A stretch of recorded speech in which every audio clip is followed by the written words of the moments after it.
ওটা তো মানিই। এটা আপনি মানেন? জি।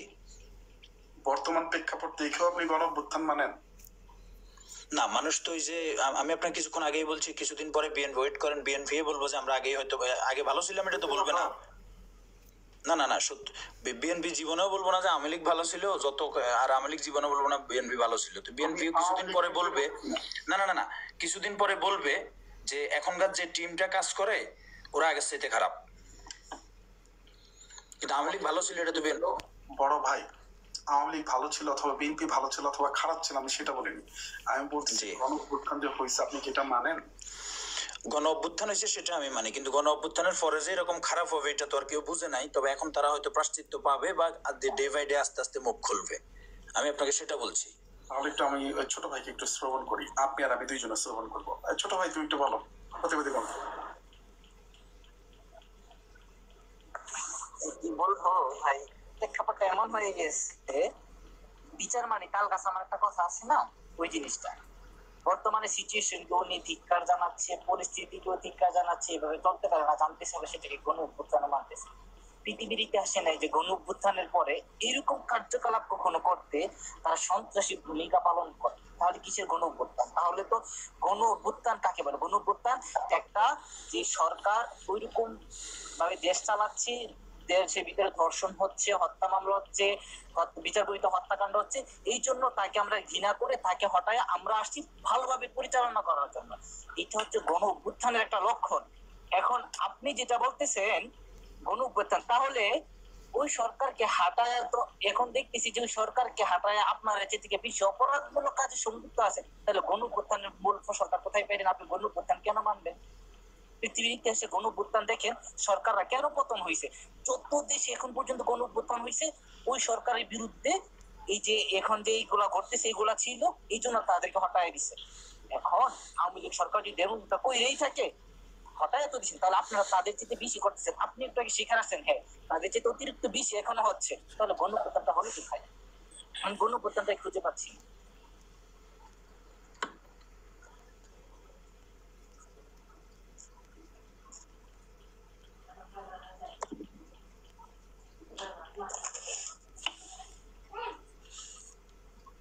জি রিয়াজ ভাই বলেন আপনি এখন।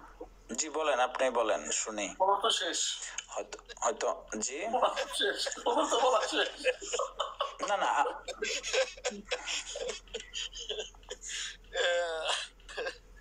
আমি বলতেছি ওদের তো বলা শেষ, এখন তো বলবে না ভাই। আমার আমার কলিজের ভাই উত্তরটা, রেজওয়ান ভাই হচ্ছে আমার কলিজের ভাই, আমার ভাই কোশ্চেন করছে উত্তর দিয়ে দিছে, এখন বাস। এখন আপনি বলেন। বলেন, এখন আপনি বলেন। চেক অ্যান্ড মেট একটা কথা আছে না, ওই প্রতিবাদী বলল চেক অ্যান্ড মেট দিয়ে দিছে। এখন আপনি রাজাকে সামলান, রাজাকে সামলান।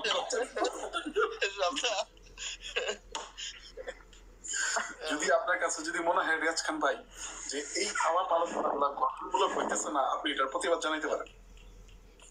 যদি আপনার কাছে না না আমি যা বলতেছি গঠনমূলক না, আপনি এটার প্রতিবাদ জানাইতে পারেন। না, সেই জন্যই তো আমি বলছি আপনারা বলেন, যদি আমার কোনো অপিনিয়ন থাকে মাঝে মধ্যে আমি বলবো। গঠনমূলক সবকিছু যে না না না না সবকিছু যে গঠনমূলক হয় বা সবকিছু যে ওই যে কিছুক্ষণ আগে বললেন না গুজব নিয়ে হয়, সবকিছু যে মিথ্যাচার হয়, এটাও তো না। সবাই, একটা মানুষ তো শুধু শুধু মিথ্যাচার করে যাবে না, আবার একটা মানুষ শুধু মিথ্যাকে সত্য বানাইও যাবে না। যে যতটুক বুঝে, যে যতটুক জানে অতটুকুই বলে।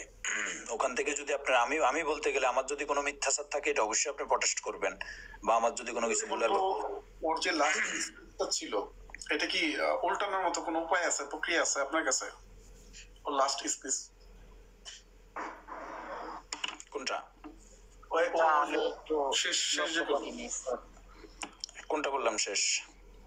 ও যে একটা স্পিচ দিল না শেষে, তারপরে যে আমি একটা অট্ট হাসি দিলাম, ওইটাকে উল্টানোর মতো কোনো সিস্টেম আছে আপনার কাছে জানা?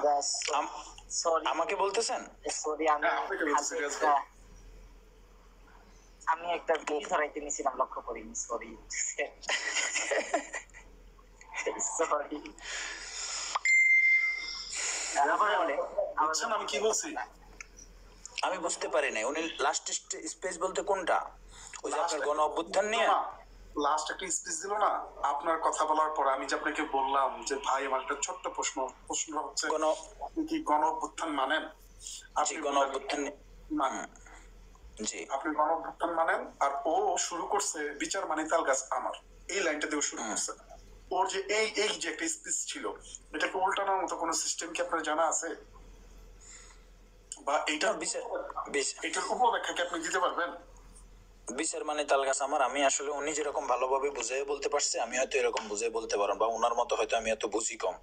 আমি আপনাকে সর্বপ্রথমে বলছি গণ অভ্যুত্থান হলো এক জিনিস, গণ অভ্যুত্থান করছে ভবিষ্যৎ ভালো হবে, কিন্তু এখন এসে দেখলো যে ভবিষ্যৎ আগের থেকে খারাপের দিকে যাচ্ছে। তো সেটার জন্য তো গণ অভ্যুত্থান দায়ী থাকবে না। তো যে আমরা গণ অভ্যুত্থান করে ভালোর জন্য আসছি, খারাপ হয়ে গেছে, তার মানে গণ অভ্যুত্থানটাই আমাদের জন্য রং ছিল। এটা আমার আইডিয়া। যে কোনো এক নৌকে পাড়া দেন না, আপনার কথার মধ্যে দুই নৌকে পাড়া দিতেছেন, যে কোনো একটাতে থাকেন না। আমি হয়তো আপনাকে বুঝেই বলতে পারতেছি না, অথবা আমার মনে হয় নিজেও বুঝতেছি না। ঠিক আছে, সরি, টপিকসটা চেঞ্জ করেন, অন্য কিছু বলেন। না না, চেঞ্জ করে যাবে না, আমরা এইটার মধ্যেই থাকবো। আমি বলতেছি আপনি যেটা বলতেছেন যে গণ অভ্যুত্থান করার দরকার ছিল, গণ অভ্যুত্থান করছে, গণ অভ্যুত্থানের পরবর্তী সেটা অনুকূলে নেই, তাহলে গণ অভ্যুত্থান করলাম কেন?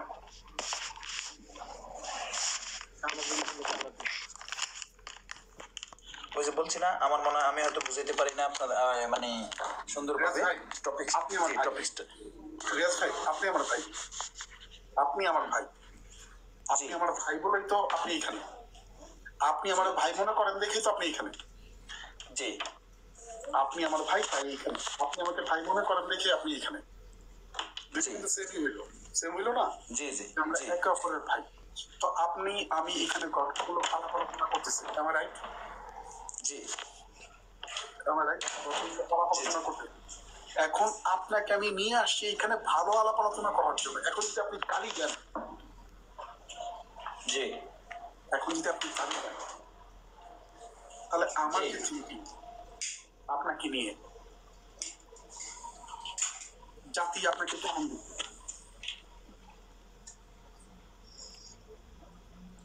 খারাপ চোখে দেখবে। কি বলছেন আপনি? কি বলছেন? যাতে আমি যদি গালি দিই নাকি?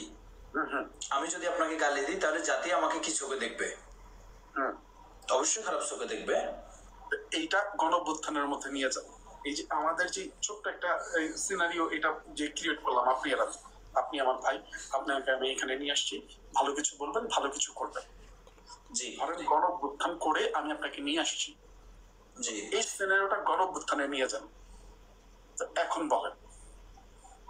আচ্ছা রেজন ভাই, আমি আপনাকে বলি ছোট করে একটা কথা। আমি হয়তো আপনাকে বুঝাইতে পারতেছি না বা আমি বুঝতে পারতেছি না, আপনি আমাকে একটু বুঝিয়ে বলেন। এই যে ছোট্ট করে এক লাইনে আমার কোশ্চেনটা করছেন, এক লাইনে একটু বুঝিয়ে বলেন, হয়তো আমি বুঝে ফেলবো। আমার যদি কোথাও রং থাকে সেটা হয়তো আমি কারেকশন করতে পারবো। Is it true? একদম একদম খুব সিম্পলি বলছি আমি আপনাকে। আমি বুঝতেছি না আপনাকে, এই জন্য আমি সরি। আপনি এইখান থেকে অথবা ভিউয়ার্সদের মধ্যে যে কোনো একজনকে পাইছেন না, যে কিনা আপনার আমি তো আগে খুব বেশি কারো কথা শুনি নাই। আমি একদিন না দুই দিন মনে আপনার বোর্ডে উঠছিয়ার প্রতিবাদী কণ্ঠরে পাইছিলাম। কথা শুনতে হবে না রিয়াজ ভাই। আচ্ছা, যে কোনো একজন আমাকে, যে কোনো একজনে বলুক না, আপনিই বলেন, যে কোনো ওপেন, যে কোনো একজনে বললেই হবে। আমি হয়তো বুঝতে ভুল করছি। না আপনি না, আমি চুজ করার কথা বলি না। বোর্ডে তো সবাই এখন শুনতেছে, যে কোনো একজন বললেই হবে যে হ্যাঁ এই জিনিসটা এরকম। আমি হয়তো আপনাকে বুঝাই বলতে পারতেছি না, বা আমি হয়তো বুঝতেছি না, বা হয়তো আমার বোঝাটা হয়তো রঙও হইতে পারে। আমার যে ক্যালকুলেশন, আমার আইডিয়া, আমার মাইন্ডসেট হয়তো রঙও হইতে পারে। আপনি এটা বলতে চাচ্ছেন যে আপনি আমাকে বুঝাতে পারতেছেন না, আপনার যে সহজ সরল উক্তি সেটা হয়তো আমার মাথায় আমি ঢুকাইতে পারতেছি না, কিন্তু আপনার উক্তিটা সরল ছিল, আর আপনার যে মার্জিত ভাষা সেটা সহজ ছিল বাংলায়। আমি বুঝতেছি না, আমি সরি, আমি বুঝতে পারিনি আপনাকে। তো আপনি যে কোনো একজনকে সিলেক্ট করেন যাকে আপনি বুঝাইতে পারবেন। বাবা আমি সিলেক্ট করতে হবে না, ওপেন আছে তো, যে কোনো একজন বললেই হবে। তো আমি ছোট একটু প্রশ্ন করতে পারি আরেকটি? না প্রশ্ন না, জি প্রশ্ন জি জি, বলেন, সমস্যা নেই। মিজান সাহেব, এখানে প্রশ্ন না, উনি যে কথাটা বলছে, সরল উক্তি যেটা দিয়েছে, সহজভাবে বাংলায় যেটা বলেছে, সেটাকে আপনি বুঝতে পেরেছেন অথবা না? এখানে গণঅভ্যুত্থান হয়েছে বা এই কথাটা আমরা মেনে নিতে পারছি না এক কথায়। আমরা না আমি আপনার ওপিনিয়ন দেন। আমি কেন? আমাদের নেত্রী হাজারবার বলেছে আমার দরজা খোলা আছে। আমি একজন প্রধানমন্ত্রী, গণতন্ত্রের নেত্রী। আপনারা কি চান, তোমরা কি চাও, আসো বসি, আলোচনা করি। আলোচনাটা করলেন না, বসলেন না, তাহলে কিভাবে আপনারা এটাকে গণঅভ্যুত্থান বলেন? আমি আমার ভাষায় ভাই এতটুকুই, এর চেয়ে আর বেশি বলতে পারবো না হয়তো। রিয়াজ ভাই, জি আমি ওনাকে যতটুকু শ্রবণ করলাম, উনি মনে হয় আপনার এই সহজ সরলোক্তিটা মনে হয় বোঝেনি, উনি মনে হয় বোঝেনি। তার মানে আমি একাই বোকা না, উনিও বোকা, যে আপনার সরলোক্তি বুঝতেছে না। আমি আমার সরলোক্তি বুঝেন নাই সেটা বলি না। আরে ভাই, আপনি আমাকে নিয়ে কি যে মজা নিচ্ছেন, আমি আসলে এটাই বুঝতেছি না। আমার মনে হয় বোর্ড থেকে আমি চলে যাওয়া উচিত। মজা না, মজা না, মজা না থ্যাংক ভাই। ইউ সো মাচ রেজাউল ভাই, আমি সরি। চলে যান, তাহলে আমি মনে কষ্ট পাবো। আপনারা না না, আমার কারণে হয়তো আপনাদের মেন টপিকস গুলো, মেন আলোচনা যেগুলো ফ্রেন্ডশিপ বলেন, সরি সব কিছুতে ব্যাঘাত ঘটছে। সরি, এটা বলবেন না ভাই। আলোচনা এইটাই, রিয়াজ ভাই, আলোচনা এইটাই। আপনি যদি চলে যান তাহলে আমি মনে কষ্ট পাবো। আমি বলতেছি না আপনি ভুল ব্যাখ্যা দিচ্ছেন, আমি এটাও বলবো না যে আমি আমি বলছি আপনি বুঝেন নাই সেটা না, আমি বলছি কিন্তু আমার মাইন্ডসেটও হয়তো বা রং রং রং রং কি বলে এটারে, মানে আমি আমার মাইন্ডসেটে যেটা বলছি এটা হয়তো রঙও হইতে পারে। তো আমি এই কারণে বলছি যে আপনি আমাকে বুঝাই বলেন যে হ্যাঁ, আপনি আমাকে যে আপনাকে বুঝিয়ে বলে আপনি কি বুঝ দিবেন? যদি আমি বুঝি তাহলে অবশ্যই, যদি আপনি আমাকে বুঝাইতে পারেন অবশ্যই আমি বলবো যে ইয়েস, এটাই কারেক্ট।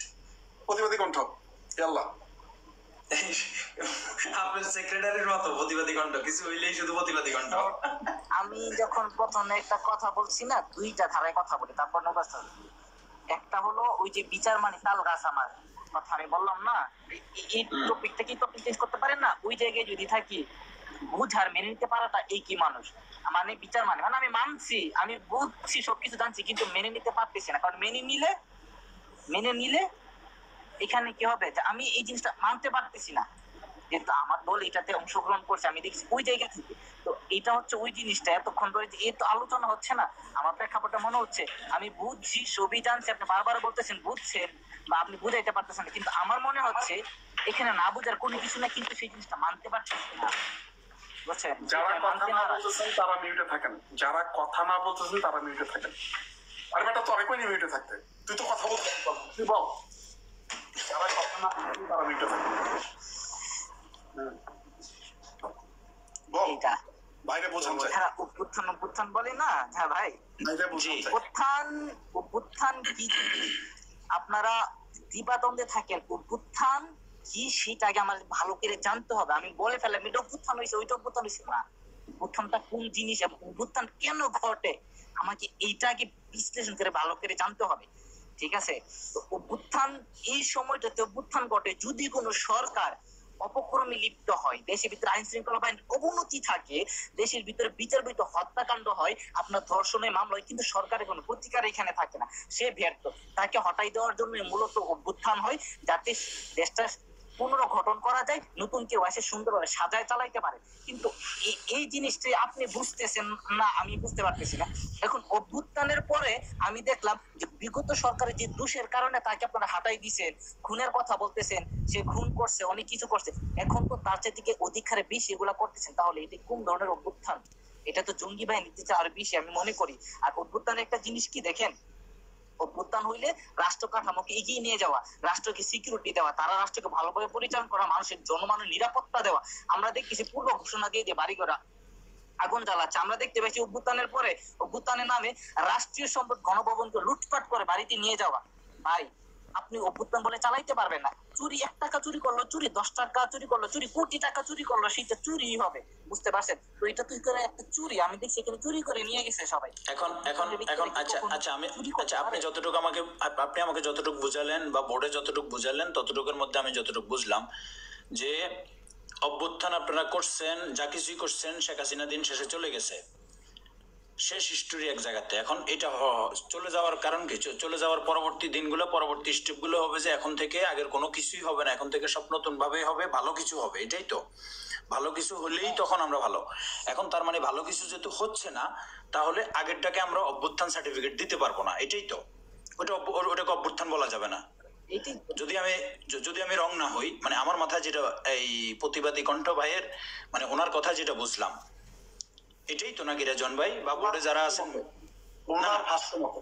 না না, ওনার ভাষ্য মতে না, ওনার ভাষ্য দিলে অবশ্যই পাশাপাশি দুই একজন আমার আমি যতটুকু বুঝলাম ওনার কথায় যে আপনারা অভ্যুত্থান করছেন। ওনার ভাষ্য মতে, ওনার ভাষ্য মতে। না না না না না না না, আমি বলি রেজন ভাই, আমি বলি আমি আপনাকে শুনেন, আমি আপনাকে প্রথমেই বলছি, আমি যা কিছু বলি আমার যতটুকু মাইন্ডসেট কাজ করে বা আমি যতটুকু বুঝি সেটাই বলি। আমি কোনো রাজনৈতিক বক্তব্যে ভাষণ দিই না, বা আমি কোনো রাজনৈতিক বড় উপদেষ্টা নিয়ে আমি কাজ করি না। আমি সামান্য ওই যে কিছুক্ষণ আগে বলছেন আমরা প্রবাসী কাজ করি, লেবারি করি, খাই, ফ্যামিলি চালাই, দ্যাটস ইট, এতটুকুই। সো ওনার কথায় যেটা আমি বুঝলাম যে হ্যাঁ ঠিক আছে, আপনারা বা ওই যে কিছু কিছু মানুষ আমি প্রথম বোর্ডে আসলে দেখতাম যে বলতো, বিএনপিরই কিছু কিছু লোকে বলতো যে আমরা দ্বিতীয়বার স্বাধীন করছি। তো আসলে এটা আমার মাথায় ঢুকে না। স্বাধীন আবার দ্বিতীয়বার, তৃতীয়বার, চতুর্থবার কি? এটা তো একবারই শেষ। এটা 71 বললেন যখন বর্ষে তখন হয়ে গেছে, ওই সার্টিফিকেট দ্বিতীয়বার আর দিয়ে লাভ নাই। তো কিছু কিছু মানুষ দেখতাম এটা বুঝাইতো যে না, এটাকে আপনি অভ্যুত্থান বলতে পারেন, অভ্যুত্থান বলতে। কিন্তু অভ্যুত্থানের পরবর্তী পর্যায়ে দিনগুলো ভালো যাওয়ার কথা ছিল, এখন যেহেতু যায় নাই, তার মানে ওইটাকে আপনি অভ্যুত্থান সার্টিফিকেট দেওয়া যাবে না, এটাই তো, অভ্যুত্থান বলা যাবে না। শর্ট অ্যান্সার এটাই তো, তাই তো? একদম শর্টলি এটাই তো, অভ্যুত্থানের পরে ভালো কিছু হওয়ার কথা ছিল। আরেকটু কথা বলতে পারবো? জি জি, আরেকটু বলেন, সমস্যা নাই। কথা বলতে পারবো? যে বিলাসী ম্যাম, এখন ওনাদের যদি দুজনের হালকা পাতলা একটু হওয়ার পর আপনাকে আমি মাইক দিচ্ছি। হ্যাঁ, ওনাদের দুজনের একটু হালকা পাতলা একটু হোক। বলো, প্রতিবাদী কণ্ঠ বলো। দেখেন, অভ্যুত্থানের কথা যদি বারবার করে একটা কথা বলেন, এটা জি। অভ্যুত্থান না। যদি আপনি না চান, এটাকে বলা হয় জোর করে ক্ষমতা দখল করা। এটাকে জি। জোর করে ক্ষমতা দখল করা বলে। ওরা জোর করে ক্ষমতা দখল করে ওদের নিজস্ব মতো দেশ পরিচালনা করতেছে, জনগণের কথা চিন্তা করেনি, বুঝছেন? জি। জোর করে যদি ক্ষমতা দখল না হতো, দেশের কথা, দেশের মানুষের কথা, রাষ্ট্রের সম্পদের কথা হতো, তাহলে কিন্তু আপনার এই পরিস্থিতিতে ওই চুরি, বাটপাড়ি, লুটপাট, অগ্নিসংযোগ এগুলা কখনো হইতো না। এইটুকু বলার কারণ কি? জোর করে ক্ষমতা দখল করা। আপনি বুঝতে পারছেন ব্যাপারগুলা? অভ্যুত্থান এক জিনিস, জোর করে ক্ষমতা দখল করা আরেক জিনিস। আপনি বুঝছেন? দেখেন, যে ব্যক্তি নিজের মুখে বলে যে আমি আমি এই জায়গার না, আমি পলিটিক্স, উনি অদক্ষ, নিজে বলছেন যে আমি এটাতে অজ্ঞ না, আমি একজন বিচক্ষণ ব্যক্তি না, আমি এটাতে অজ্ঞ না, কিন্তু উপদেষ্টা আছে। আমি আমার কাছে আবার ফিরে চলে যাব। ধরে আছে। আমি আমার কাছে ফিরে চলে যাব আবার। ফিরে চলে না না না, এটা তো আগের কথা। ওকে একটু শ্রবণ করি, রিয়াজ ভাই। জি, জি। শ্রবণ করার পর ওর কাছ থেকে মাইকটা টাইনা আমাইনা আপনার কাছে দিয়ে দিব। ওকে একটু আগে মজা লাগতেছে কিন্তু। মজা মাঝখানে মজা দিচ্ছেন আপনি ভাই। শুনেন, আমরা শুনতেছি ভাই, মজা না, হইতেছে। না। বড় উপদেষ্টা বলতেছে, প্রধান উপদেষ্টা যিনি, উনি বলতেছে জি। যে আমি এই জায়গার না, আমি এই জায়গার না, আমি এগুলা রাষ্ট্র চালানো ওনার পক্ষে সম্ভব না। উনি এতটা ঠকশীল, উনি নিজের ব্যর্থতার কাঁধে নিছে, অথচ উনি 4টা মন্ত্রণালয় ওনার নিজের কাঁধে নিয়ে নিছে। আমি যেই জায়গাতে অজ্ঞ না, আমি যেই জায়গাতে বাস ড্রাইভারই পারি না, আমি কেন 80 জন প্যাসেঞ্জার নিয়ে বাস চালাইতে যাবো? ভাই, উনি যেহেতু অজ্ঞ না, উনি কেন জোর করে ক্ষমতায় থেকে 18 কোটি মানুষকে নিয়ে দেশ চালাইতেছে? আমার সেইটাই বুঝে আসে না। তার মানে কি এটাতে দাঁড়ায় না যে উনি জোর করা ক্ষমতায় থাকতেছে, উনি দেশ পরিচালনা করতে আসেন, জোর করে ক্ষমতা দখল করে উনি আঁকড়ে আছেন। যদি নাই হইতো তাহলে আপনি অভিজ্ঞ একজন ব্যক্তি, দেশ চালানোয় আপনার ধারণা নাই, আপনি কেন চেয়ারটাতে বসে আছেন? কার ক্ষমতা বলে, কাদের পাওয়ার নিয়ে বসে আছেন? না দেখেন, আচ্ছা, আমি আরেকটু এড করে দেই। গত 6 মাসে আপনি চিন্তা করেন, গত 6 মাসে আমি একটা লিস্ট দেখাইছি হত্যাকাণ্ডে যে হয়েছে এবং চুরি ছিনতাইয়ের লিস্টটা যদি আপনাকে দেখাই, আপনি দেখবেন যে ডাকাতি, চুরি মামলা কি পরিমাণ হয়েছে। সেই জায়গাতে উনি রাতে 3টা বাজে, যখন সোশ্যাল মিডিয়াতে এগুলো ভাইরাল হইলো, রাতে 3টা বাজে সবার প্রতিবাদী ভাই, আপনার লিস্ট একটু দেখান। আপনি ওই বোর্ডে দেখাইছেন, এই বোর্ডে একটু আচ্ছা। দেখান লিস্টটা। দেখাইছে আমাদের দরকার। ও দেখাইছে। এখন রিয়াজ ভাই, আপনি যখন কথা বলবেন তখন আপনি আনমিউট হবেন। হ্যাঁ, আপনার এখান থেকে নয়েজ আসছে। যখন আপনি কথা বলবেন তখন আপনি আনমিউট হবেন। এখন একটু প্রতিবাদী কণ্ঠ, তুমি তো কথা বলতেছো, আমি কাউন্টার দিব না।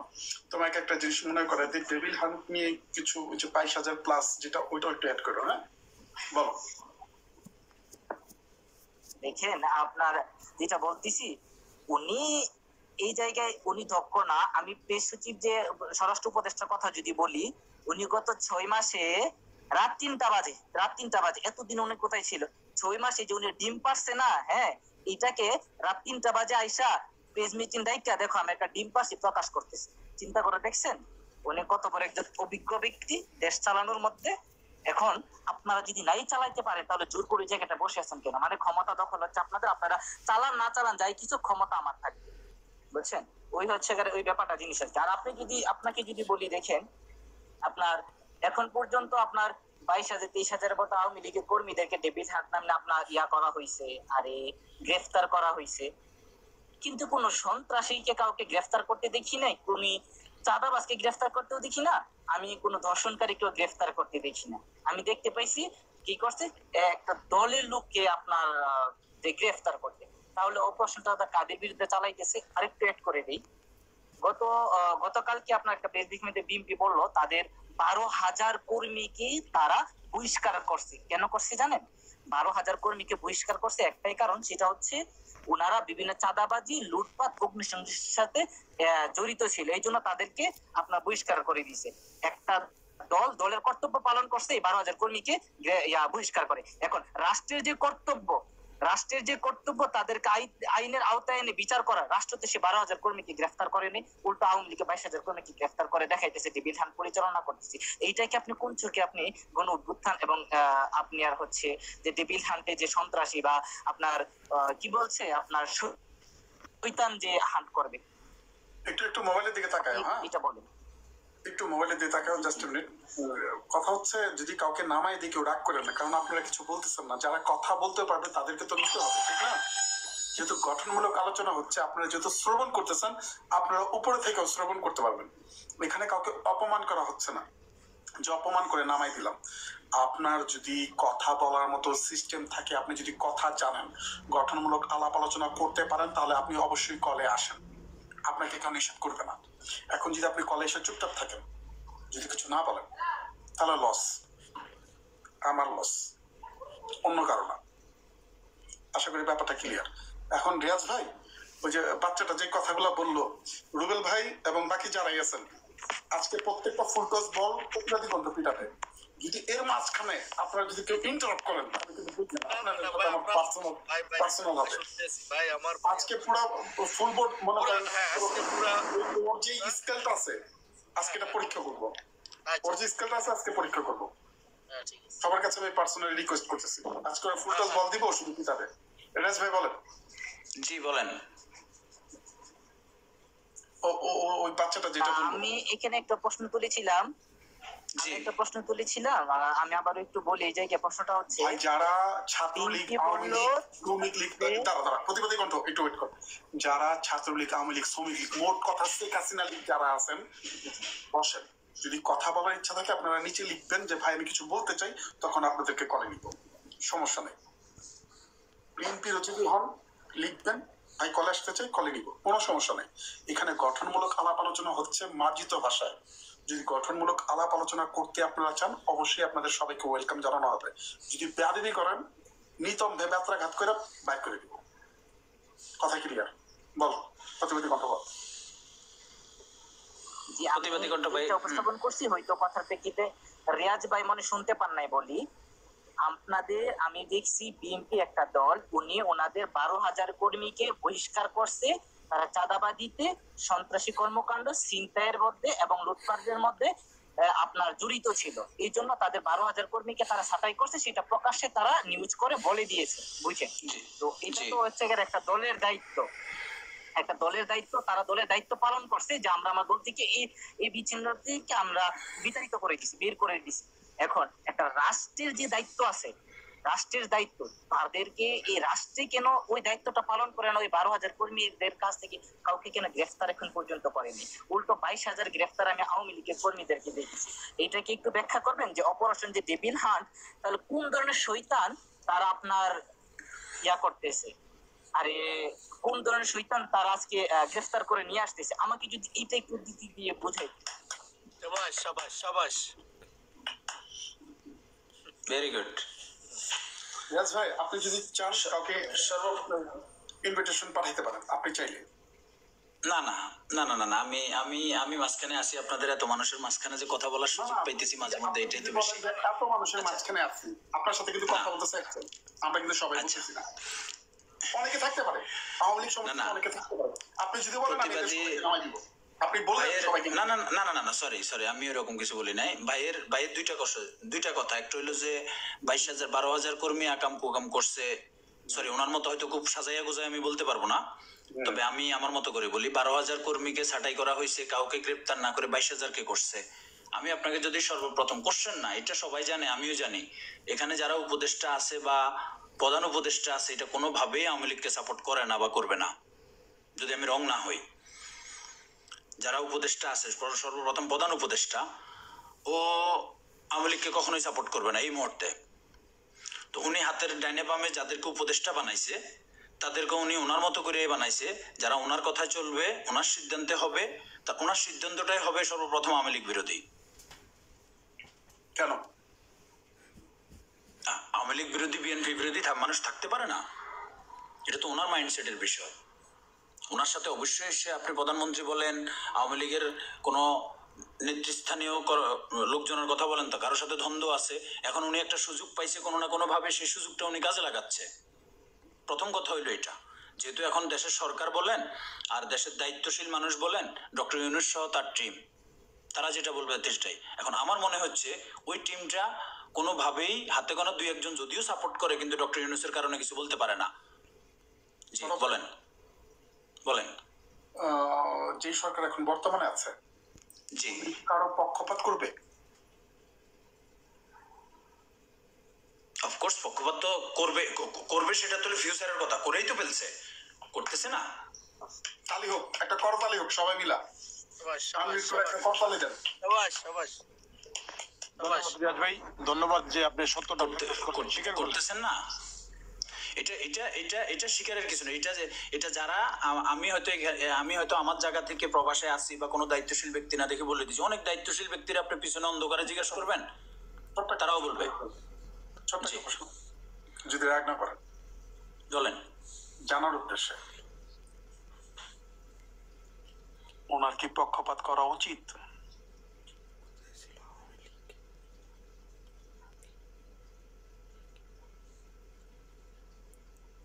ওরকম লোক বসাইতে পারি নাই তো যে পক্ষপাত করবে না, আমরা তো বসাইতেই ভুল করছি।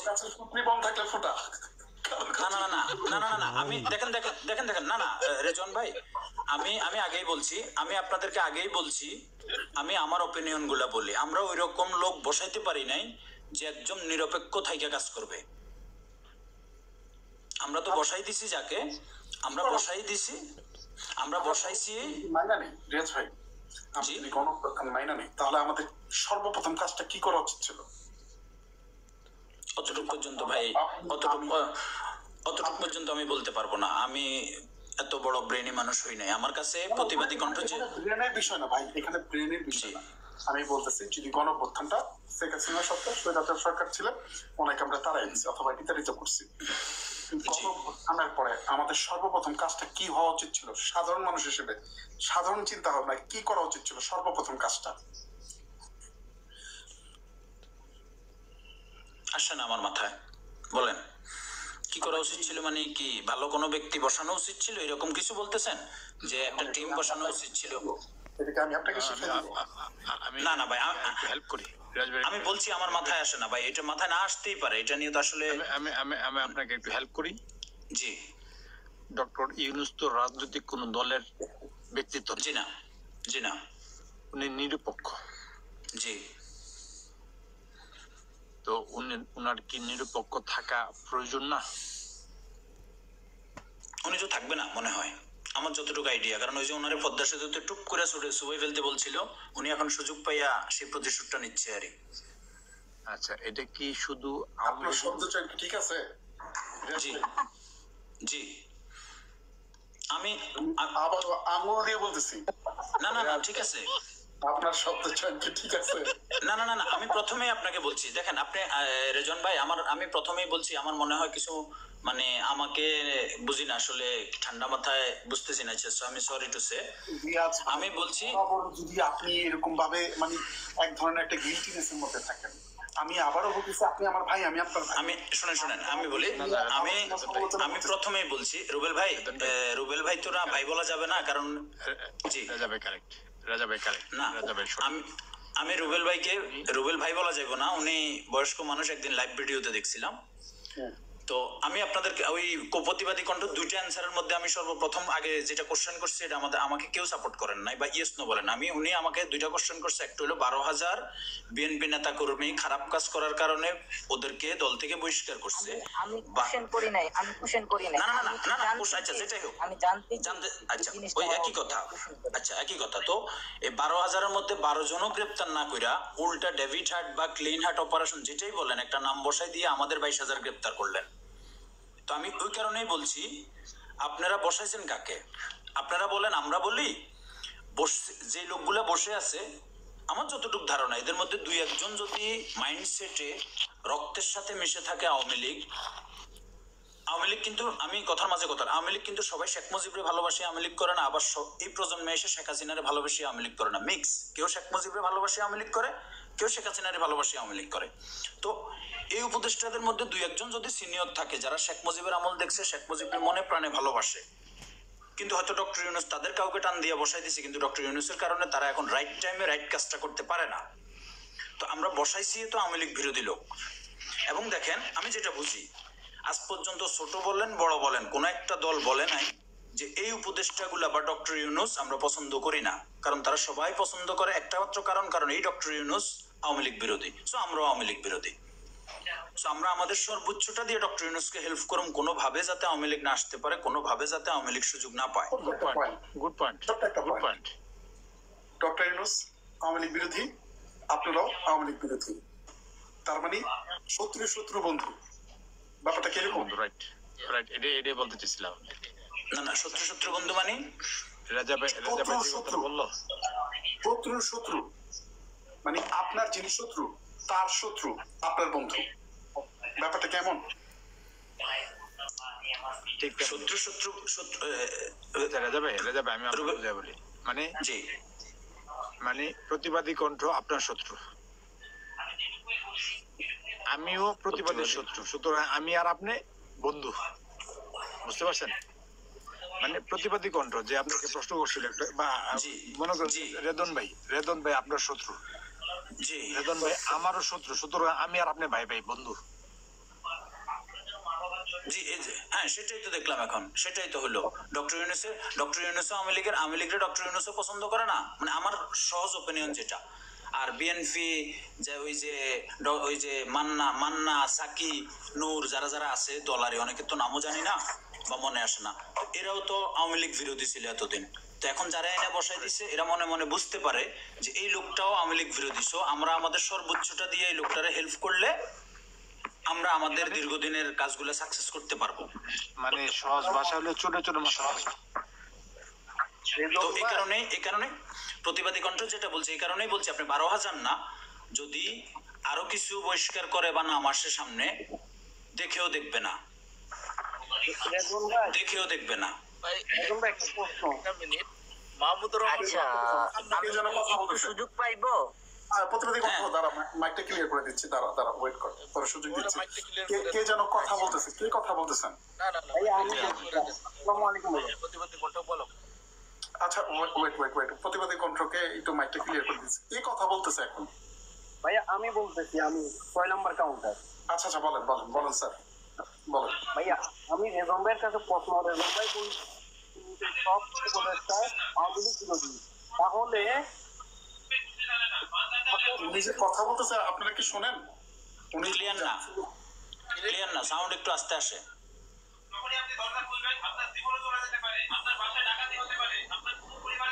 হৃদয় মাঝে আপনি যা কিছু বলেন একটু স্পষ্ট ভাবে বলেন, যাতে আমরা সবাই বুঝি। ভাইয়া আপনি ওখানে আমার আওয়াজ যাচ্ছে না মনে হয়। বলেন। রিয়াদ ভাই বলছিলেন যে ডক্টর ইউনূসে সব উপদেষ্টা আওয়ামী লীগ বিরোধী। যখন সাকওয়াত হোসেন 7.62 গুলির কথা বললো, তখন তাকে অপসারণ করা হলো। সত্যতা হলো না। আপনি মনে হয় পুরোটা শোনেন না। আমি বলি না সবাই আওয়ামী লীগ বিরোধী, চলে যাচ্ছে মনে হয়। না না না না, আমি আপনার প্রশ্নটি বলছি। রেজন ভাই, হৃদয় মাঝি ভাই, আপনি যে প্রশ্নটা করেছেন না, খুব ভালো একটা প্রশ্ন করেছেন। আপনার এটাকে বর্তমানে একটু পেন্ডিং এ রাখা হলো, এটা আমরা যে কোনো এক পর্যায়ে এটা নিয়ে আলাপ আলোচনা করবো ইনশাআল্লাহ। আপনারা কোন পয়েন্টে আছেন? গণ অভ্যুত্থানের পয়েন্টে আছেন তো? না, আমরা আছি 12,000 এবং 22,000-এ আপু র্যাপিড অপারেশন। আমি যে জিনিসটাকে নিয়ে আসছি শুনেন, লাস্ট মুহূর্তে সলিউশন পাবেন, ওয়েট করেন পাবেন আপনারা। হ্যাঁ, এখনেরও পাবেন, লাস্টেরও পাবেন। আমি বলি, এখন আসি, আপনি বলছেন যে আওয়ামী লীগ বিরোধী এবং সবাই মিলে আওয়ামী লীগকে প্রতিহত করা। তার মানে এখন আপনার কথাতে স্পষ্ট প্রকাশ হয়ে গেছে যে আসলে এটা গণঅভ্যুত্থান কিছুই ছিল না, এটা ছিল করে একটা রাজনৈতিক আওয়ামী লীগকে হাতায়া ক্ষমতা দখল করা। সোজা হিসাব আপনার কথা প্রকাশিত হয়ে বলো, যদি জবরদখল যেটাকে বলা হয়, আমি এটি বলতে শুরু করে ক্ষমতা দখল করা। আমি কেন বললাম? আপনি বলছেন যে আওয়ামী লীগকে ওদেরকে তো গ্রেফতার করবে না, তার মানে সন্ত্রাস আছে, বাহিনী আছে, লুটপাট হচ্ছে, দর্শন হচ্ছে, ওদেরকে গ্রেফতার করবে না। গ্রেফতার আওয়ামী লীগদের কি করবে? তারা অপরাধ করুক না করুক, এবং তাদেরকে প্রতিহত করবে এই সবাই, সব দল, সবকিছু মিলা। তার মানে তো এটা ঘন অভ্যুত্থান না, ঘন অভ্যুত্থানের ধারা তো এটা হয় না, এটা ওইটা হয়। দেখেন, এত কিছুর পরে আপনার ওই পয়েন্টে আমি আসছি যে আসলে এটা কি ছিল, যে জোর করে ক্ষমতা দখল করে নেওয়া, জবরদখল যেটাকে বলা হয়, উনি জোর করে ক্ষমতা দখল করছে। তার মানে এটা কি করছে? এটা একটা জঙ্গি হামলা করে একটা গণতান্ত্রিক সরকারকে হাতায় জোর জবরদস্ত ক্ষমতা দখল করে তাদেরকে প্রতিহত করতেছে। তারা এখন ক্ষমতা নিয়ে আছে, বুঝছেন? জি, আমি বিশু ভেঙে বলবো না, আপনার কথাতে আপনার কথাগুলাকে আমি বুঝাই দিলাম, যেহেতু আপনি এগুলাকে নিজে স্বীকার করছেন।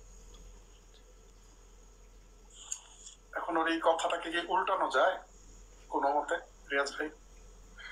না, ওই যে আপনি গণ অভ্যুত্থান নাম নাই দিতে পারেন। ওই যে উনি বলছেন না যে জোর করে একটা সরকারকে হটাই দিছে। না না, জোর করে সরকারকে হটানো দিছে। হ্যাঁ, জোর করে। এই তো শেখ হাসিনা তো খুব সহজভাবে বাংলাদেশ ছেড়ে যায় নাই, শেষ বিন্দু পর্যন্ত চেষ্টা করছে। রিয়াজ ভাই, লাস্টে এসে ব্যর্থ হয়ে দেশ ছেড়ে বলাইছে। গণ অভ্যুত্থান না, পলায়নি।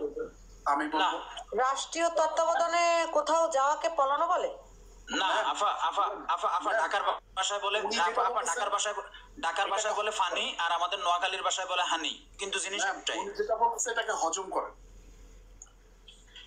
আপনার যে পরিপাকতন্ত্র, এইটার কার্যকারী ক্ষমতা বাড়ান, উনি যা বলতেছে সেটা হজম করেন।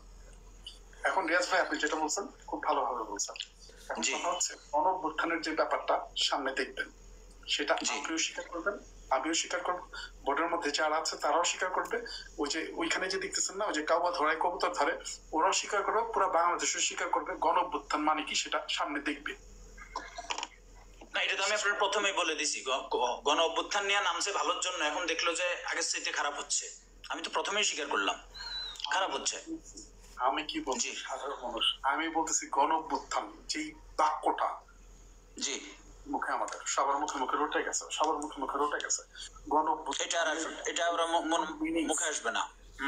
ওর যে মিনিংস, সেটা এই জাতি, আমাদের বাঙালি জাতি, আমাদের বাংলাদেশের জনগণ সামনে দেখবে। যেটা স্বীকারোক্তিমূলক জবানবন্দি আপনি দিবেন, আমি দিব, আমরা সবাই দিব, পুরো বাঙালি জাতি দিবে যে না, এইটাই হচ্ছে গণ অভ্যুত্থান। যেটা আগে ঘটে গেছে ওইটা গণ অভ্যুত্থান ছিল না, এটা বাঙালিরা বলবে। আপনার ফ্যামিলি, আমার ফ্যামিলি, আপনি, আমি, আমরা সবাই বলবো যেটা আগে ঘটে গেছে ওইটা গণ অভ্যুত্থান ছিল না, কিন্তু বর্তমান যেটা হয়েছে এটা গণ অভ্যুত্থান। এটা মানেন? মানে বর্তমান যেটা হবে, একটা জিনিস ফেলে দিয়ে গেছে, ভবিষ্যৎ যেটা হবে, ওটা গণ অভ্যুত্থান হবে। ওটা তো আসছে খারাপ হবে। আমি একটা জিনিস ফেলে দিয়ে গেছিলাম আসলে, জিজ্ঞাসা ছিল, সেটা হচ্ছে আপনি বলছেন ডক্টর ইউনূসকে টুক করে আপনার থেকে ফেলে দেওয়ার কথা বলাতে এবং ওনার বিরুদ্ধে কেস ফাইল করাতে উনি প্রতিশোধ নিতে আসছেন। যে ব্যক্তি, একজন ব্যক্তি প্রতিশোধমূলক ভাবে একজনকে হঠাৎ জোর জবরদস্ত করে, সেটা অভ্যুত্থান বলে?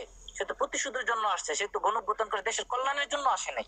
কাম টু দ্য পয়েন্ট। সেটা আমরা 6 মাসে দেখতে পাইছি, আমরা সেটা দেখতে পাইছি।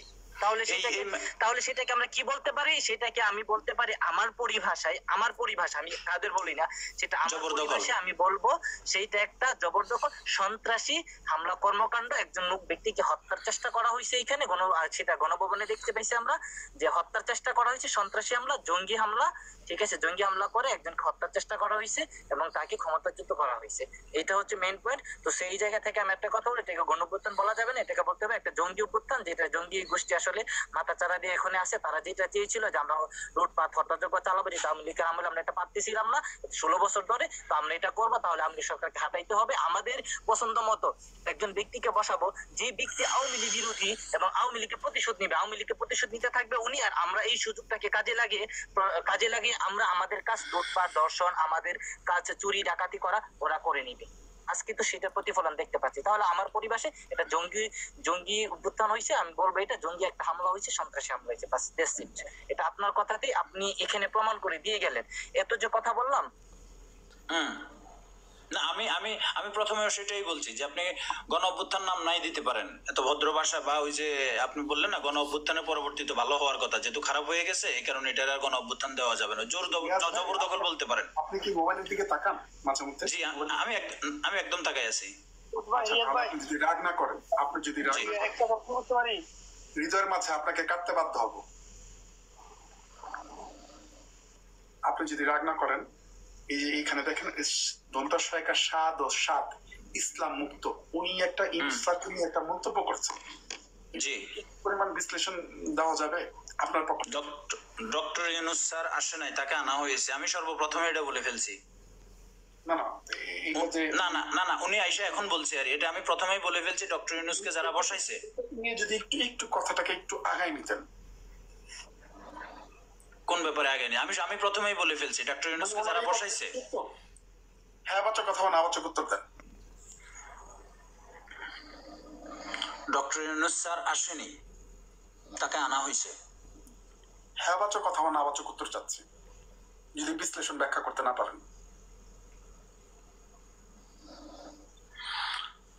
আমার কাছে কেন জানি মনে হয় আমি শর্টে অ্যান্সার দিই 30 সেকেন্ডে। যদি আমার আইডিয়া থেকে বলি, ডক্টর ইউনূস স্যার আসেনি, তাকে আনা হয়েছে। তবে ডক্টর ইউনূস স্যার যে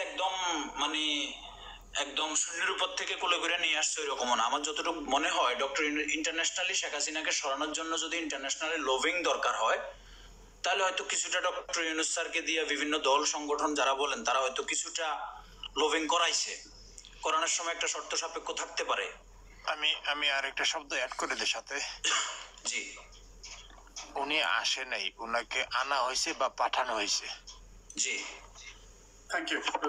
আপনি কন্টিনিউ করেন রেজ ভাই। আমি ওইটাই না আমার আইডিয়া থেকে এটাই বলছি, যারা বিভিন্ন ভাবে, আপনি তারেক রহমানের কথা যদি বলেন, 17 বছর বাইরে থেকে অনেকে হাতে পায়ে ধরে আন্দোলন সংগ্রাম করে যখন পারে নাই, না আমি 30 সেকেন্ডে শেষ দিচ্ছি, বলছি না সবাই চেষ্টা করছে, 17 বছরে যেহেতু পারে নাই, হয়তো কারো মাথায় ঢুকতে পারে যে হ্যাঁ ডক্টর ইউনূস যদি একটু ট্রাই করাইয়া দেখি, ইন্টারন্যাশনালি যদি কোনোভাবে সাপোর্টটা নেওয়া যায় ওনারে দিয়া। রাজ ভাই সাথে আরেকটা পয়েন্ট দিয়ে দেয়, সাথে $29 মিলিয়ন দিয়ে পাঠাইছে। যাই হোক, ওইটা তো ওইটা তো আমি আপনাকে যেটা বলি, আমি প্রথমেই বলছি, আমি যতটুকু জানি আমার ছোট মাথায় যে আইডিয়াটা হয়। এখন ডক্টর ইউনূস হয়তো কন্ডিশন দিছে যে আমাকে তোমরা প্রতিবাদী কণ্ঠে একটা স্পিচ দিতে বলবো, কিন্তু আপনি রবিউল ভাই আপনারা কিন্তু আসার পরে বলছিলাম যে মিউটে থাকবেন, পরে দিয়ে আজকে ফুল টস বলগুলো পিটাবো। তো সেই কারণে ডক্টর ইউনূসকে আনা হয়েছে, সেই কারণে ডক্টর ইউনূসকে আনা হয়েছে। কারণ ডক্টর ইউনূস আমার মনে হচ্ছে আর তো আনা হয়েছে বা পাঠানো হয়েছে পাঠাইবে কে? বিদেশিরা, লন্ডন থেকে। আমি সেটাই আপনাকে বললাম, তাকে ব্যবহার করছে ভাই, কে করলো?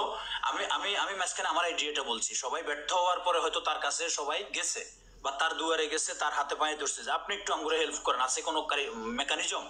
তখন উনি হয়তো আমি চেষ্টা করে দেখি, তবে কন্ডিশন থাকতে পারে, যদি আমি পারি, আমার টেকনিকে যদি কাজ হয়, তাহলে আমি কিছুদিনের জন্য যতদিন পারি আমাকে একটু দায়িত্বটা দিবা বা আমি দায়িত্ব নিব।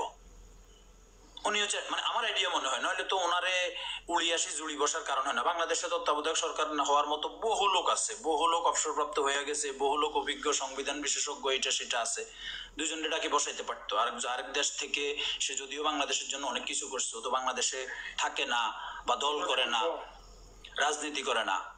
আমার কাছে এটাই মনে হচ্ছে, এই কারণে এসে বসছে। এবং আমার কাছে অন ফিউচারে আরেকটা কাজও মনে হয় আমার কাছে, আমি জানি না আমার, if I am not wrong, আমার কাছে মনে হয় যদি যেই দলই ক্ষমতায় আসুক, নির্বাচন তো হবে today and tomorrow, within short টাইমের ভিতরে, কন্ডিশন ছাড়া। আচ্ছা, আমাদের এখানে একজন ভাই আছে, উনি নিজেকে ছাত্রলীগের কর্মী হিসেবে দাবি করতেছে। হৃদয়ের মাঝে যে ভাইটা আছেন, একটু বলবেন কিছু? এই যে প্রেক্ষাপট নিয়ে কথা হচ্ছে, যদি এই প্রেক্ষাপট নিয়ে আপনার কিছু বলা থাকে একটু বলেন তো শুনি। হৃদয়ের মাঝে যিনি, না এটা কিন্তু শেষ করেন নাই রেজন ভাই, এটা কিন্তু শেষ করেন নাই। এক সেকেন্ডে যদি শেষ করে দিতেন। আমি যে বলছি যে ওনাকে এইভাবে আনা হয়েছে সম্ভবত, এটা আমার আইডিয়াটা কি রাইট কিনা বা রং, এইটাই তো ওনার কাছ থেকে জানতে চাচ্ছি। ওই দেখো আপনি অভিজ্ঞ, আপনি নি মানুষ ভাই, এত কিছু করতে পারলাম না, নোট করে দিই আমারে, মুখ ফসকায় বাইরে হয়ে যাবো আপনার। হৃদয়ের মাঝে যিনি আছেন বলেন, আওয়ামী লীগের কর্মী, ছাত্রলীগের কর্মী, বলেন ভাইয়ের কথা কেমন কেমন মনে হলো? সহমত পোষণ করা যাবে না যাবে না? ভাইয়ের কথা কোনোভাবে সহমত পোষণ করা যাবে না।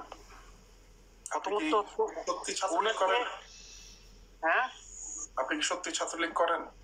অবশ্যই ছাত্রলীগ করতাম। আচ্ছা, তাহলে বলেন কেন সহমত পোষণ করা যাবে না? প্রথমত উনি মাস্টার মাইন্ডের কথা যদি বলেন, তাহলে ওনাকে এটার জন্য আমি সাপোর্ট করবো না। কারণ হচ্ছে যে সাপোর্ট না করার কারণ হচ্ছে যে ডক্টর ইউনূস খুবই উপবর্ধিত হয়ে আনে নাই। ছাত্ররা যখন ডক্টর ইউনূসকে আনা হয়েছে, ভাইয়া জরুর ভাই বলছে ডক্টর ইউনূসকে আনা হয়েছে সাথে $35 বিলিয়ন সহ, এবং রেজওয়ানা আফিসকে দিয়ে। কে কি বুঝছেন ওনার কথা? সাউন্ডে কিছু ডিস্টার্ব আছে, কথা ক্লিয়ার না। সাউন্ডে ডিস্টার্ব, তবে আমি যতটুকু বুঝলাম, থাক কিছু বলবো না দলীয় ভাই। আচ্ছা, প্রতিনিধি কণ্ঠ। ভাই আমি এখন আপনার একটু বিরোধী নিয়ে একটু কথা বলে, হৃদয়ের ভাই আপনি বিরোধীটা। ভাই আমি ওনার প্রত্যেকটা কথাকে সমর্থন করি। কেন জানেন?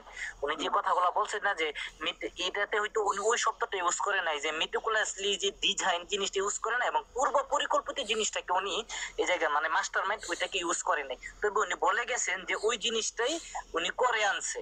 তার মানে উনি স্বীকার করলো যে পূর্ব পরিকল্পনা টাকার বিনিময়ে আগে থেকে পরিকল্পনা করছে, মেট্রোক্লাসলি যে ডিজাইনটা তৈরি করছে তারা। মেট্রোক্লাসলি ডিজাইন জিনিসটা বুঝেন, মেট্রো মানে শহর বা এরিয়া কেন্দ্রিক ভাবে শক্তি সঞ্চয় করা, বুঝছেন?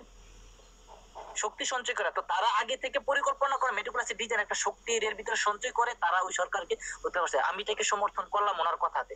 ওনার কথা থেকে বোঝা যায় যে পুরো পরিকল্পিত মেট্রোক্লাসের ডিজাইন যদি এটা হয়ে থাকে, তাহলে এটা কি অভ্যুত্থান দান কিভাবে দিবে?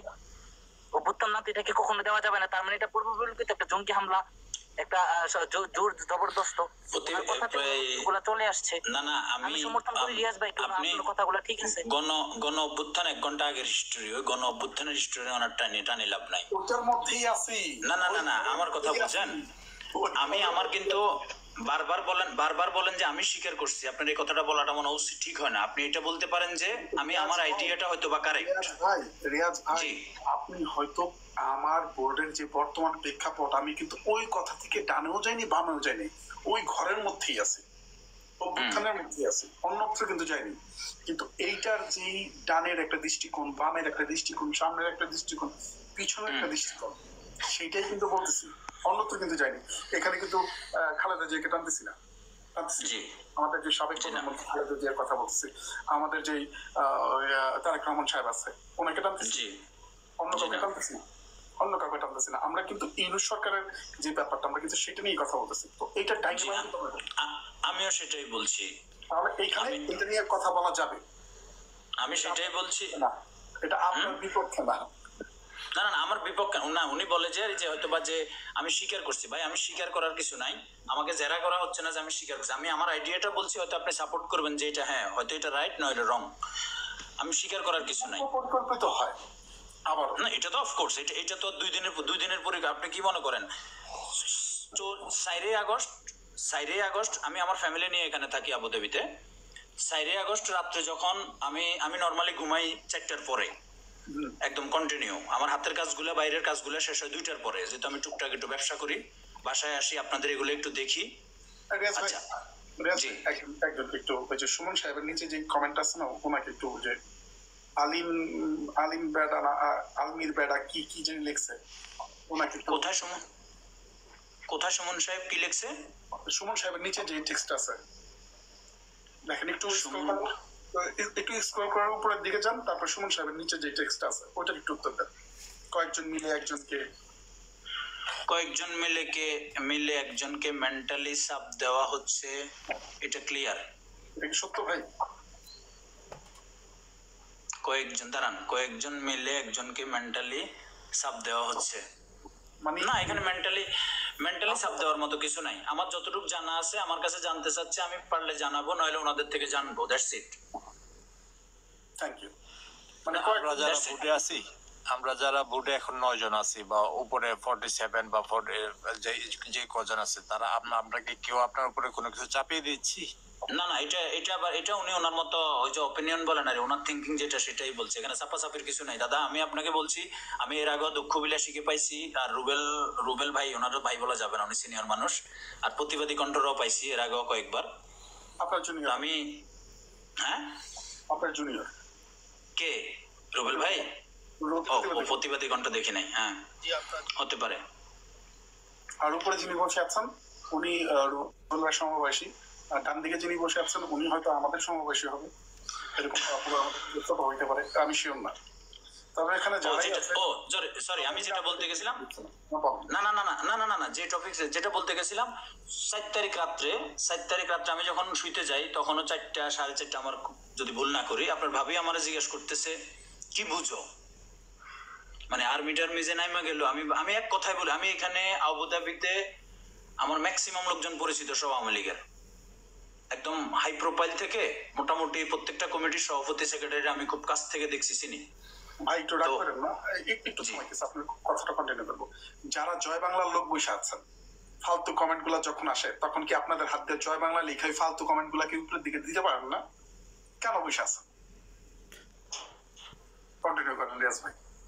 আচ্ছা, তো আপনার ভাবি আমার জিজ্ঞেস করতেছে যে কি বুঝো, এমনি নর্মালি শুইতে গেছি। আমি বলছি শোনো, এক কথায় তোমার অনেক আগে বলছি, এখনো বলি, যেদিন শেখ হাসিনা মারা যাবে এরপরও 2 বছর ক্ষমতা থাকবে আওয়ামী লীগের হাতে। শেখ হাসিনা যেদিন মারা যাবে এরপরেও, তার কারণ এরপরে কেন থাকবে আমার আইডিয়া থেকে, শেখ হাসিনা উচ্চ পদস্থ যতগুলো কর্মকর্তা কর্মচারী আছে, রাষ্ট্রপতি থেকে পুলিশ প্রধান, আর্মি প্রধান, র্যাব প্রধান, বিজিবি প্রধান, NSI, DGFI, সবাই আওয়ামী লীগের। তো শেখ হাসিনা মরে গেলে এরা সবাই কালকে বিএনপির ডাইকে ক্ষমতা দিয়ে দিব, নাহলে হাত পা গোছাইবো, বাচ্চা চলে যাবে, এরকম না। আজকে শেখ হাসিনা মরলে কালকেই মাথায় 5টা বসবো, এই 5টা বৈশা দায়িত্ব নিয়ে চালাইতে আরো 2 বছর যাবে, ফলাই জায়গার পরবর্তী ক্ষমতা দেখ। সকালে আমি ঘুমো থাকতে আপনার ভাবে আমার ডাক দিয়ে কইতেছে শেখ হাসিনা তো ফলাই গেছে, বুঝতে পারি নাই। পরে বড় পর্দা দেখো, আমার 42 ইঞ্চি টিভি আছে বাসায়, তখন দেখতেছি ফলাই গেছে। আমি কিছু এটা তো বুঝতেই পারতেছি না এটা কেমন। তো আমি উঠে যে কম্বল গায়ে দিয়ে বসছি, তো ওই বসা আমার তো সিগারেট খাওয়ার অভ্যাস আছে, প্রতি আধা ঘন্টা পর ফ্রিজের থেকে ওই মানে সার মতন একটু 1 চুমকি জুস লই আর একটা সিগারেট খাই। ওই বসাতে আমি সন্ধ্যা পর্যন্ত সবগুলা নিউজ দেখছি। তো এই কারণে বলছে প্ল্যানিং যেটা বলছে মাস্টার প্ল্যান, এটা তো লং টাইম থেকে সবাই পরিশ্রম করে যাচ্ছে যে যার জায়গা থেকে। এটা 2-1 দিনে 2-1 মাসে 6 মাসে প্ল্যান করে শেখ হাসিনারা নামাই দিব বা 2-1 মাসে নামাই দিছে, এটা তো ইম্পসিবল। তো আমি বলছি আমারটা আমি হয়তো খুব সুন্দরভাবে গোছাই বলতে পারি নাই, প্রতিবাদী কণ্ঠ ভালোভাবে গোছাই বলছে, থ্যাংক ইউ সো মাচ। আমি ওইটাই বলছি, সবাই সবার জায়গা থেকে চেষ্টা করছে, ব্যর্থ হয়ে হয়তো ডক্টর ইউনূসের কাছে ধর্ণা দিছে সবাই, যে ইন্টারন্যাশনালি যদি আমাদেরকে একটু হেল্প করেন, আমরা তো দেশে থেকে আর কিছু পারতেছি না। হরতাল, অবরোধ, মিছিল, মিটিং, গণমিছিল, অনেক কিছু তো করলাম। এটা না মানার কি আছে ভাই, এটা পাগলেও বুঝে। না রিয়াজ ভাই, রুবেল ভাই আপনাকে মাইক দিচ্ছি, ওয়েট করেন। কিছুক্ষণ আগে আপনি যেটা বলছিলেন আপনার আমার কনভারসেশনের মধ্যে, যে কেউ যদি আমাকে বোঝায় বলে তাহলে আমি বুঝবো, তার মানে গণঅভ্যুত্থানের ব্যাপারটা যেটা নিয়ে আমরা এতক্ষণ আলাপ আলোচনা করলাম, ওইখানের যে পরিপ্রেক্ষিত অথবা প্রেক্ষাপট নিয়ে যেই আলাপ আলোচনা করছি, এখন আপনার মাইন্ড ফ্রেশ, মাইন্ড ক্লিয়ার আছে যে এটা গণঅভ্যুত্থান না, নাম দেওয়া যাবে না গণ অভ্যুত্থান। তার মানে এটা আপনি মানলেন? না না, আপনারা যে আমি প্রথমে আপনার কাছে জানতে চাইছি, আপনারা এটা নাম দিতে চাচ্ছেন না যে গণ অভ্যুত্থান না, এটা হচ্ছে জঙ্গি হামলা বলেন বা সাধারণ জনতা হামলা বলেন, জবরদখল। এতগুলা কথার পর এখন কি আমি আপনাকে আবার একটা প্রশ্ন করতে পারি? আপনি তো অনেক করেছেন, বলেন আপনি কি গণ অভ্যুত্থান মানেন? ভাই আপনি বাদ দেন তো, ওই ভাই ব্রাদারকে বলেন 1 ঘন্টা আগে কোশ্চেন এখন 1 ঘন্টা পরে নিয়ে আসছেন। আমি আপনাকে ভাই আবার আপনি ভাই না না না না ওই যে না না না না না না না আমি আমার জায়গাতে নাই, আমি না না না আমি আমার জায়গাতে নাই, না না প্রতিবাদী কণ্ঠ বলছে না, প্রতিবাদী কণ্ঠ বলছে না যে এটাকে শুনেন শুনেন আপনি আমাকে বোঝায় বলতে পারেন। না না না না আমি বলছি গণ অভ্যুত্থান নাম দেওয়া যাবে না দিন শেষে, এটাই। আপনি এটাকে গণ অভ্যুত্থান নাম দিতে পারবেন না। কি দিবেন? আপনি ওই যে জবরদখল, জোর করে শেখ হাসিনাকে হটাইয়া দিছে, এটা মানেন? এটাই বলবেন। এটা আপনি মানেন? হ্যাঁ ওইটাই। সাধারণ জনগণ সহকারে, সাধারণ জনগণ, বিএনপি, আওয়ামী লীগ, সাধারণ জনগণ, জাতীয় পার্টি, শিবির, হিরোইনসি, বাবাখোর যা আছে দেশে, যে যার অবস্থান থেকে আইসা শরিক হয়েছে, কেউ একজন হাত উঠাইছে, সবাই তার পিছে আইসা শেখ হাসিনাকে হটাও, তারপরে যা হওয়ার হবে। এটারে আপনি যেটাই বলেন, গণ অভ্যুত্থান নাম না দিলাম না, দিব না। খেলামেলা বললে কিন্তু হবে না, দিলাম না না না না না না না না না না এটা আপনি এই কি বলে রেজন ভাই, এটা আমি এখানে আপনি আমাকে মারামারিও করতে পারবেন। আপনার সর্বোচ্চ ক্ষমতা একটাই আছে, সর্বোচ্চ একটা ক্ষমতা আছে, আপনি আমাকে হয়তো ভদ্র ভাষায় নামাইয়া দিবেন। আমার সর্বোচ্চ ক্ষমতা কি আছে? না না না না না না আমি বলি আমার কি আছে ক্ষমতা? আমি উড়া দুড়া এখন আপনারে বা এখানে সরি টুসে সবাই রে শেখ হাসিনার মা বাবা দুইরা গালি শুরু করে দিলে আপনার পছন্দ না হইলে নামাই দিই, দুইজনের ক্ষমতা এখানেই। এখানে কোনো তর্ক বিতর্ক হবে না, আপনি আমার থাপ্পড় দিবেন না, জুতা দিয়ে পিটাইতে পারবেন না, কিচ্ছু না। সো এখানে মাইনা নেওয়ার, হার মানার কিছু নাই। আমি আপনাদের বুঝে নিচ্ছি। হ্যাঁ না না গণ অভ্যুত্থান নামটা দেওয়া যাবে না, গণ অভ্যুত্থান নামটা দেওয়া যাবে না। এটা বলেন যে ছাত্র জনতার কি বলে শেখ হাসিনাকে হটাইছে। আপনি হার মানছেন অথবা আমি জিতছি, ব্যাপারটা কিন্তু এরকম না। যখন আপনি বলছেন যে ভাই আমার সত্যটা স্বীকার করা, সত্যটা স্বীকার করা, আপনি আমাকে বলছেন যে ভাই আমি যেভাবে বলতে চাচ্ছি হয়তো আপনি সেটা বুঝতেছেন না। আবার আমিও আপনাকে বললাম যে আপনি যেটা বলতে চাচ্ছেন সেটা হয়তো আমি বুঝতেছি না, অন্য কাউকে কি নিব যে ব্যক্তি আপনার কথা বুঝবে। জি জি ঠিক আছে। তারপর আবার আপনি এটাও বললেন যদি আমাকে কেউ বুঝাই দেয় তাহলে যেটা আমি না জানি আমার এই ব্যাপারটা ক্লিয়ার হয়ে যাবে। জাস্ট আপনাকে ব্যাপারটা ক্লিয়ার করার এতগুলো কথা। এখন এইসব দিন শেষে রেজাল্ট হইলো কি অঙ্কের যে এটাকে গণ অভ্যুত্থান নাম দেওয়া যাবে না, এটা আমি মানি সূত্র অনুসারে। মানি, কিন্তু কিন্তু মানে নিলাম। এটাকে আপনারা কি দিবেন এখন? জনসাধারণ না ছাত্র কি হটানো? না না না না না কিন্তু না না না না কিন্তু এটার সাথে আস্তে কিন্তু এটার সাথে জড়িত না। কিন্তু ওই যে প্রতিবাদী কণ্ঠের একটা কথা মনে হচ্ছে, ওটা 30 সেকেন্ডে একটা অ্যান্সার দিব। তো এটাকে এখন কি নাম দিবেন আপনারা? কি ছাত্র জনতা? প্রতিবাদী কণ্ঠ? আরে ভাই আপনি আপনার জায়গা থেকে বলেন না, আবার আরেকজনকে টানেন। আচ্ছা এটাকে কি নাম দিবে? আমি আপনার সাথে তো কথা আমি নাম দিই। জি আমি নাম দিচ্ছি শুনেন। যেহেতু ওই জায়গায় বলা হয়েছে পূর্ব পরিকল্পিত এবং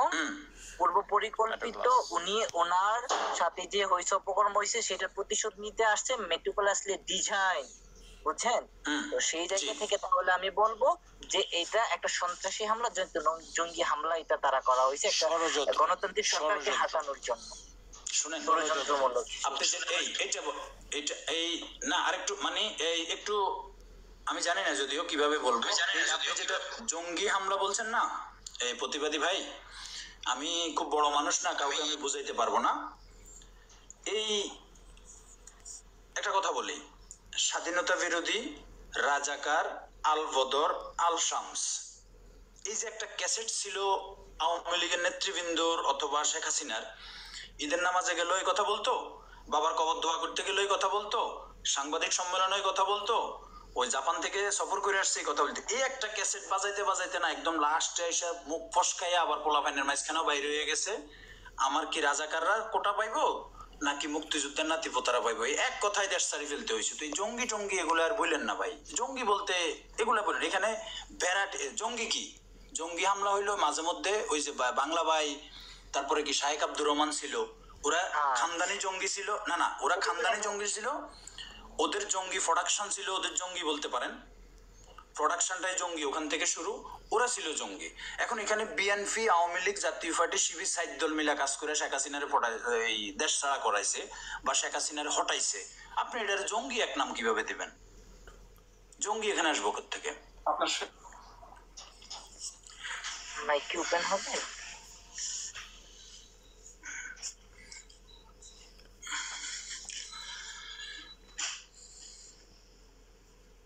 জি রেজান ভাই, আপনি শুনে যায়? এখন যাচ্ছে, আগে আটকেছিলেন। প্রতিবাদী কণ্ঠ, কোনো কিছু বলবো না। রিয়াজ ভাই, জি আপনার এই স্বরলোকটিটা, এটা কিন্তু আমি শ্রবণ করেছি খুব ভালোভাবে। আপনি যতগুলা কথা বলছেন সবকিছু আমি শুনেছি। এখন আপনি আমাকে বলেন যে ওই যে রাজাকারের নাতিপুতিরা পাবে না, ওই মুক্তিযোদ্ধার কি যেন একটা লাইন বলছেন, জি কেমন ওই লাইনটা একটু আরেকবার বলেন। না, ওই যে প্রধানমন্ত্রীর একটা সাংবাদিক সম্মেলনে লাস্টের কবে, হয়তো এখানে সিনিয়র যারা আছে আপনারা তারিখ সহ বলতে পারবেন, এরকম একটা কথা বলছিল না সাংবাদিকদের কোশ্চেনে এরকম একটা কথা না হয়েছিল লাস্টে যে কি জানি রাজাকারের নাতিপোতারা এই কোটা নিয়েই তো মনে হয় মিটিং লাস্টের ঝামেলা গুলো, কি রাজাকারের নাতিপোতারা পাবে না মুক্তিযুদ্ধের নাতিপোতারা পাবে, এরকম একটা কথা বাইর হয়েছে না? মানে মুক্তিযুদ্ধের নাতিপতিরা কোটা পাবে না, রাজাকারের নাতিপতিরা পাবে, মানে এরকম টাইপের কথাটা ছিল। কথাটা এইটাই বেরোতে ছিল মনে হয়। আপনি কি এটা পুরোপুরি শুনেছেন? এই কথাটা পুরোপুরি শুনেছেন না ওই যে টিকটকের মধ্যে অথবা অনলাইনের মধ্যে যে কাট যে কথাটা আসছে ওইটা শুনছেন? মেইন যে অরিজিনাল বক্তব্যটা সেটা কি শুনছেন?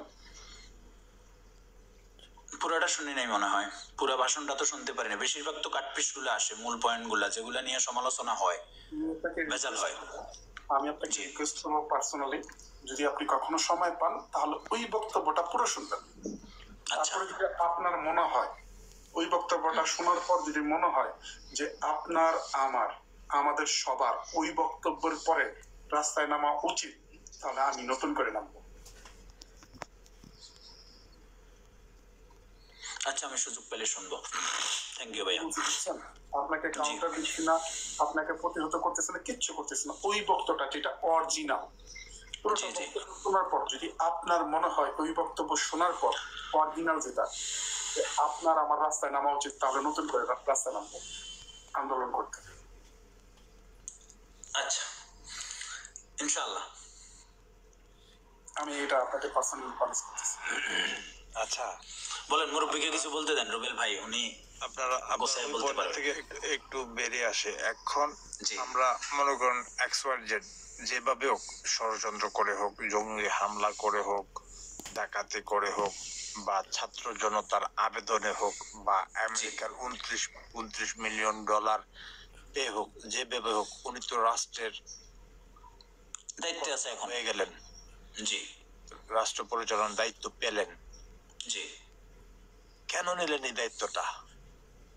নেওয়ার পেছনের কারণটা কি ছিল? দেশটাকে আজকের যে পরিস্থিতিটা, আইন শৃঙ্খলা বাহিনী বা অর্থনৈতিক, এই জন্য নাকি ডেভেলপ করার জন্য?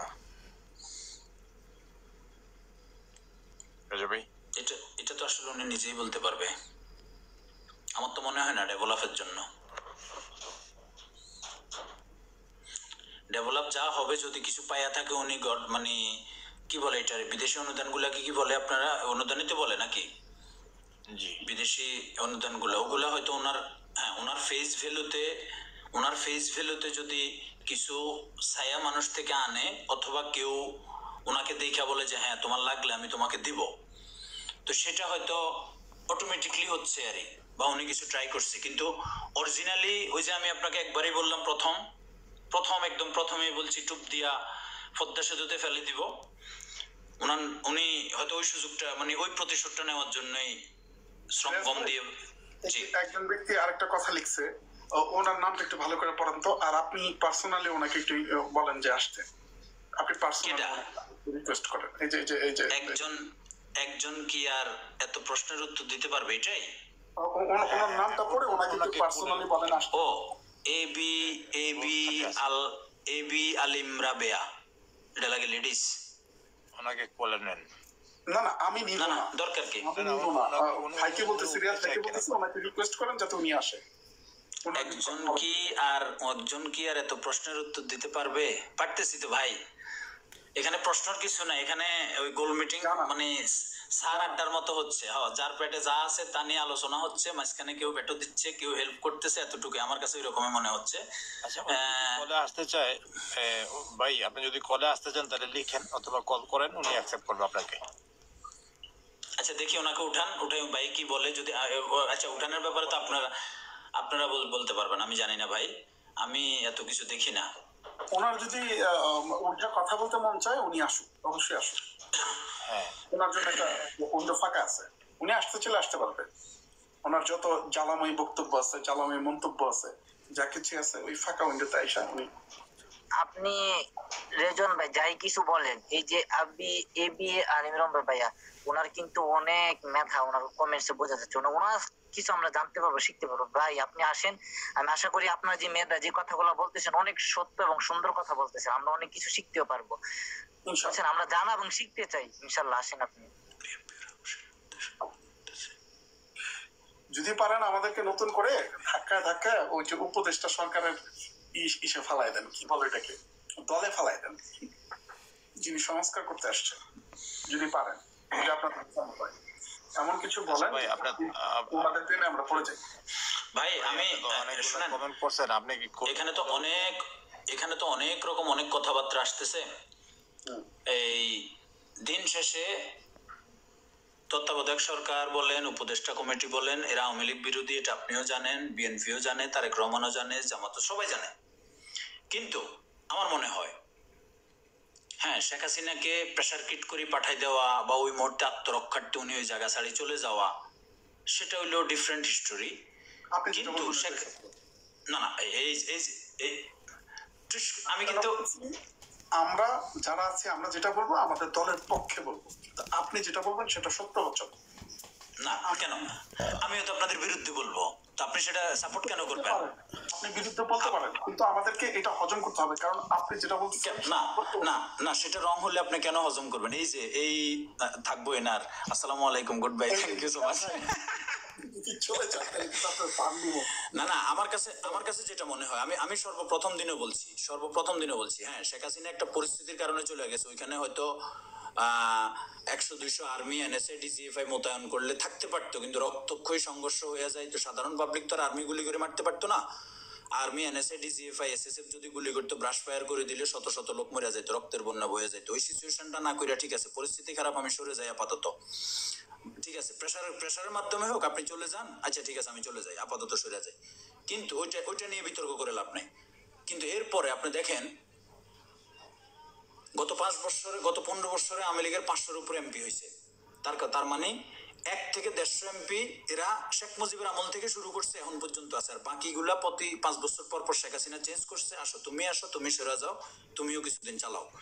এই যে প্রথম টপ 150 বা টপ 100 এর একজনও নাই, হাতে গোনা 2-1 জন ছাড়া।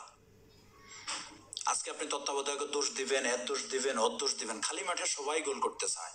আজকে যদি আওয়ামী লীগের টপ 100 এর মধ্যে 50 জন লিডার দেশে থাকতো, আপনি যত কিছুই বলেন, ওদেরকে মাইরা ফালাইতো, গ্রেপ্তার করতো, গ্রেপ্তার হইলো পরের জিনিস। তাহলে তত্ত্বাবধায়ক বলেন আর যাই বলেন, একক খেলা খেলতে পারতো না। আজকে আওয়ামী লীগের বাংলাদেশে একটা মন্ত্রী মিনিস্টার নাই দাঁড়াইয়া 5টা লোক লইয়া বাইরে একটা মিছিল করার মতো। মন্ত্রী মিনিস্টারে কি মাইরা ফালাইতো?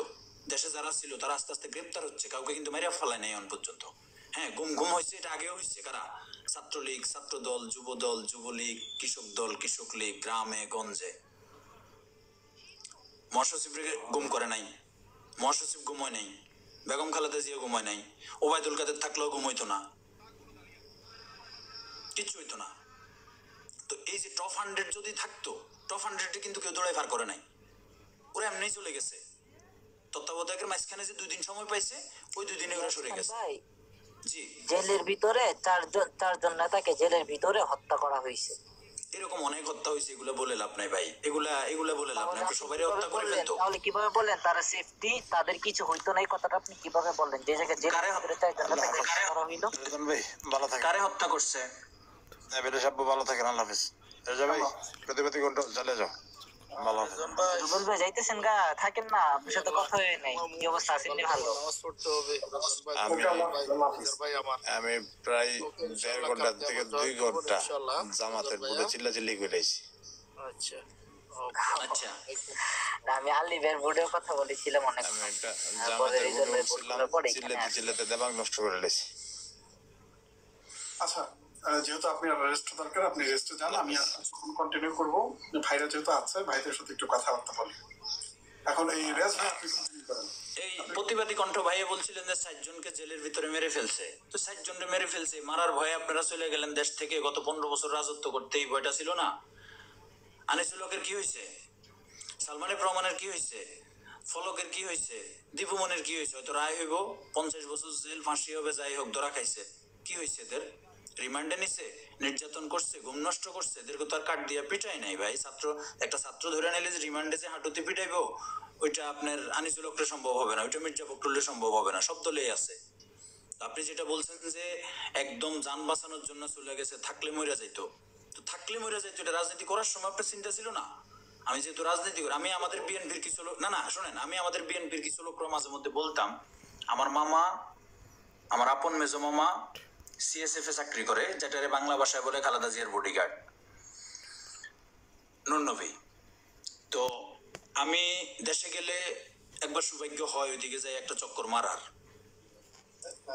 তো আমি নিজে মাঝে মধ্যে মামাকে বলি যে আপনারা এমন মানুষের পদ দেন যারা আড়ঙ্গের পাঞ্জাবি রাইখা নর্মাল পাঞ্জাবি পড়তে পারে না। তা আড়ঙ্গের পাঞ্জাবি গায়ে রাস্তায় বাইরে না, যদি পুলিশ টানার লগে আমার পাঞ্জাবি ছিঁড়া যায়, তো এই লোকের পদ দিয়ে লাভ কি? যে লোক পদ নিবে কালকে থেকে তার মাথায় রাখতে হবে, জেল জুলুম বৃষ্টি বাদর সব আমার মাথার উপর দিয়ে যাবে।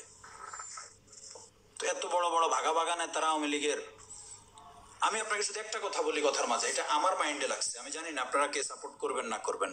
আওয়ামী লীগের জন্য 2টা জায়গা হইলো শেখ হাসিনার জন্য, আওয়ামী লীগ পরে কেউ টাকা খাওয়ার জন্য দল করে, কেউ এক এক, কিন্তু শেখ হাসিনার জন্য 2টা জিনিস হলো তার আত্মা, একটা হলো গোপালগঞ্জ, একটা হলো ধানমন্ডি।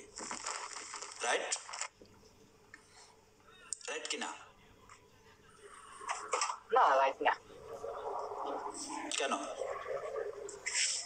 কারণ উনি ওনার শুধু টুঙ্গিপাড়া গোপালগঞ্জে পরে থাকেন, সারা বাংলাদেশকে নিয়ে চিন্তা করে, বাংলাদেশের জনগণকে নিয়ে চিন্তা করে, বাংলাদেশকে ভালোবাসে। ওনার স্থায়ী ঠিকানা হলো কি পুরো বাংলাদেশের জনগণ আমার। আপনার চাচাকে বলবো না যে বলবো না, আপনার খালাকেও আপনি ভালোবাসেন, মাকেও ভালোবাসেন, কাকে বেশি ভালোবাসেন? খালামার সাথে দেশ প্রেম কখনো মিলে না, আমি আপনাকে বললে ভাই, আপনি যেটা বলতে, বেগম খালেদা জিয়া সারা বাংলাদেশ নিয়ে যতটুকু শুনেন, বেগম খালেদা জিয়া সারা বাংলাদেশ নিয়ে যতই চিন্তা করো, আমি বলি বেগম বেগম খালেদা জিয়া সারা বাংলাদেশ নিয়ে, আমি বলি আপনাকে, আপনি যেটা আমাকে বুঝাইছেন, আপনি যেটা মানুষ আছে, আপনি যেটা আমাকে বুঝাইছেন, এটা হলো রাজনৈতিক ভাষণ। এটা বলি দেশ, এটা হলো রাজনৈতিক বক্তব্য। দেশকে মাতা বলা হয়, মাতৃ বুঝেন? বেগম খালেদা, শুনেন, মানে বেগম খালেদা জিয়া একটা মাতৃভূমি একটাই। বেগম খালেদা জিয়া সারা বাংলাদেশের মানুষের জন্য যত মায়া কান্না করবে, বেগম খালেদা জিয়া সারা বাংলাদেশের জন্য যত মায়া কান্না করবে, দিন শেষে তার নিজের বাবার বাড়ি ফেনী যেটাই বলেন, ওটার জন্য তার এক্সট্রা একটা সিম্পেথি থাকবে, এক্সট্রা সিম্পেথি থাকবে।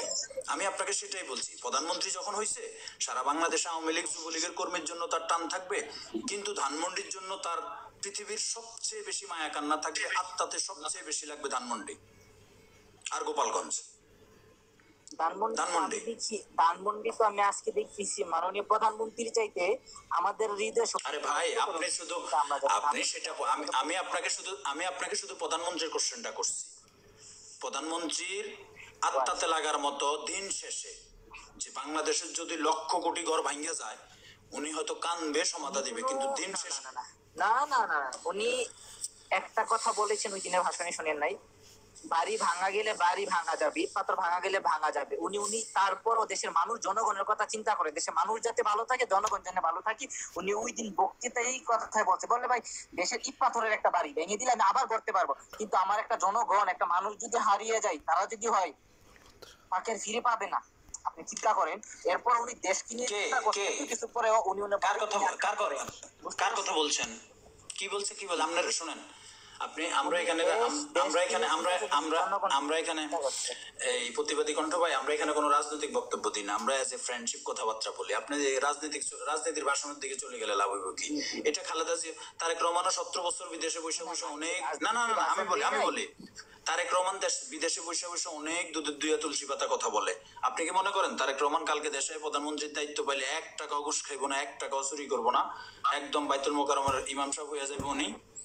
রাজনৈতিক বক্তব্য এক জিনিস ভাই, রাজনৈতিক বক্তব্য এক জিনিস। ওইটা রাজনীতির বক্তব্যের জন্য বলি না, ওনার একটা জিনিস আপনি আপনার দিক থেকে বলতেছেন, তবে আমরা যারা কর্মীরা আছি, আমরা যারা ওনাকে চিনি, ওনার বক্তব্য সব যদি শুনি, ওনার ভিতরে ওনার বাড়ি নিয়ে আক্ষেপ জিনিসটা দেখি না, উনি টুঙ্গিপাড়া নিয়ে আক্ষেপ জিনিস দেখি না, আক্ষেপ পুরা দেশ কি নিয়ে। কিছু বলবেন?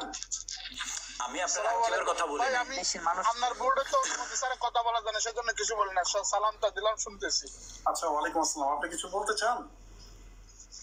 না, ভাইরা বলতেছে শুনি, এরপরে বলবো কি নিয়ে আলোচনা হচ্ছে এটা আগে একটু শুনতেছি। একটু তাহলে সেলফ মিউটে থাকেন। আচ্ছা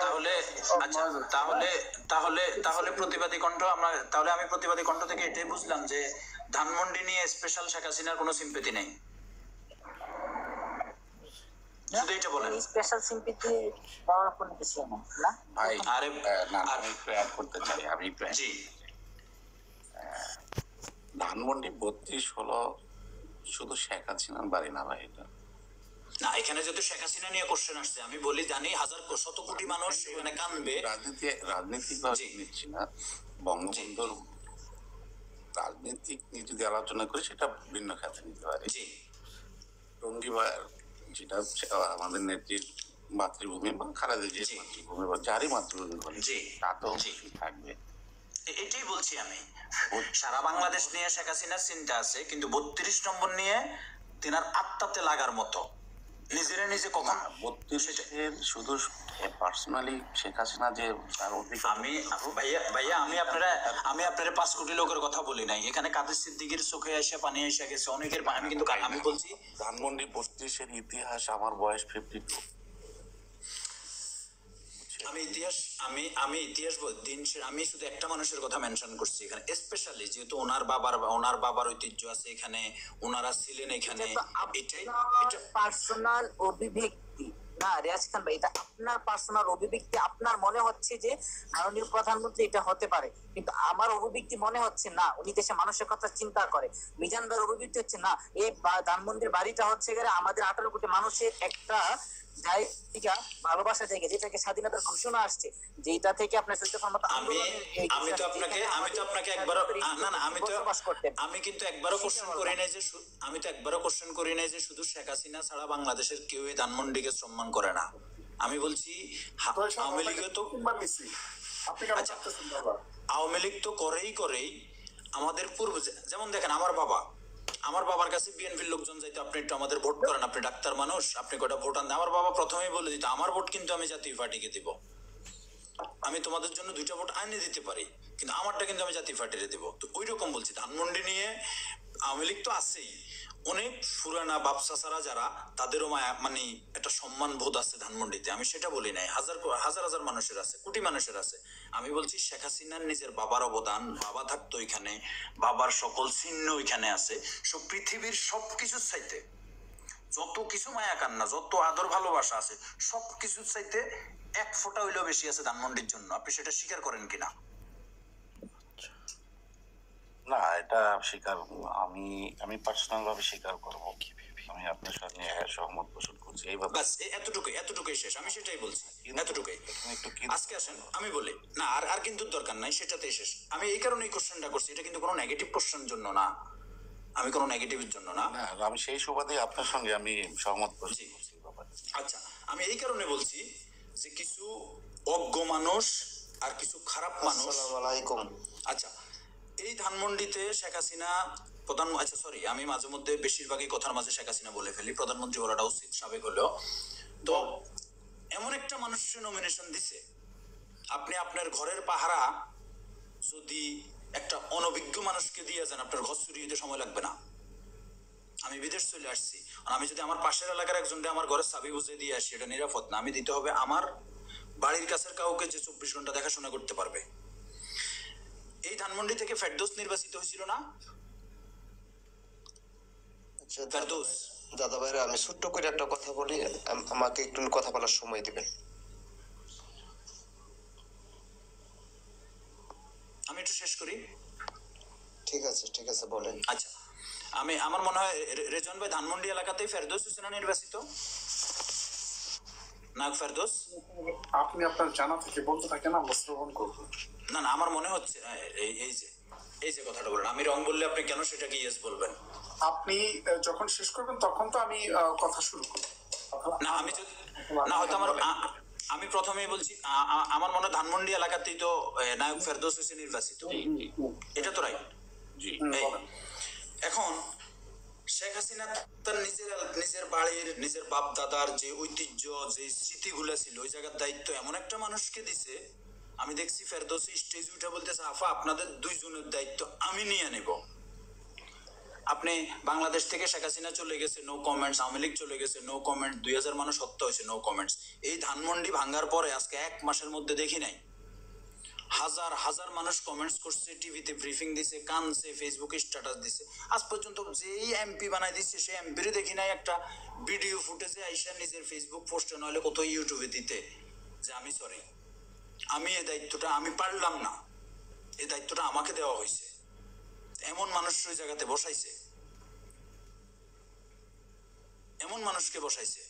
তো আমি এই কারণে বলছি, শেখ হাসিনা ঠেলার সাথে চলে গেছে, পাবলিক পাঠাই দিয়েছে, কিন্তু পাশাপাশি যে মানুষগুলা চলে গেছে ওরা সবাই শেখ হাসিনার সাইনবোর্ড দেখাইয়া লুটপাট করে খাইছে।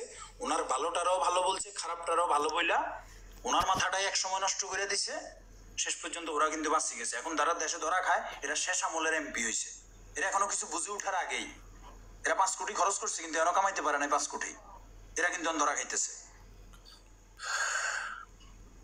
সবশেষ শুধু এই কথাটাই বলছি যে এমন মানুষ ওই যে ফেরদৌসে দিলে কিছু ভোট আসবে, ফেরদৌসে কইছে আপনাদের দুইজনের দায়িত্ব আমি নিয়ে নিলাম বাংলাদেশে। এখন দায়িত্ব তো দূরের কথা, আজকে পর্যন্ত কোথাও একটা ইউটিউবে নিজের ভিডিওতে নিজে করেও একটু কান্না করে নাই। আমি কি আপনার সঙ্গে একটু আরেকটু শেয়ার করতে চাই? এবার বলেন, এবার ভাই। আমি শুধু এই কারণেই বলছি শেখ হাসিনার বারবার যে ওনার নিজের আত্মার জায়গা।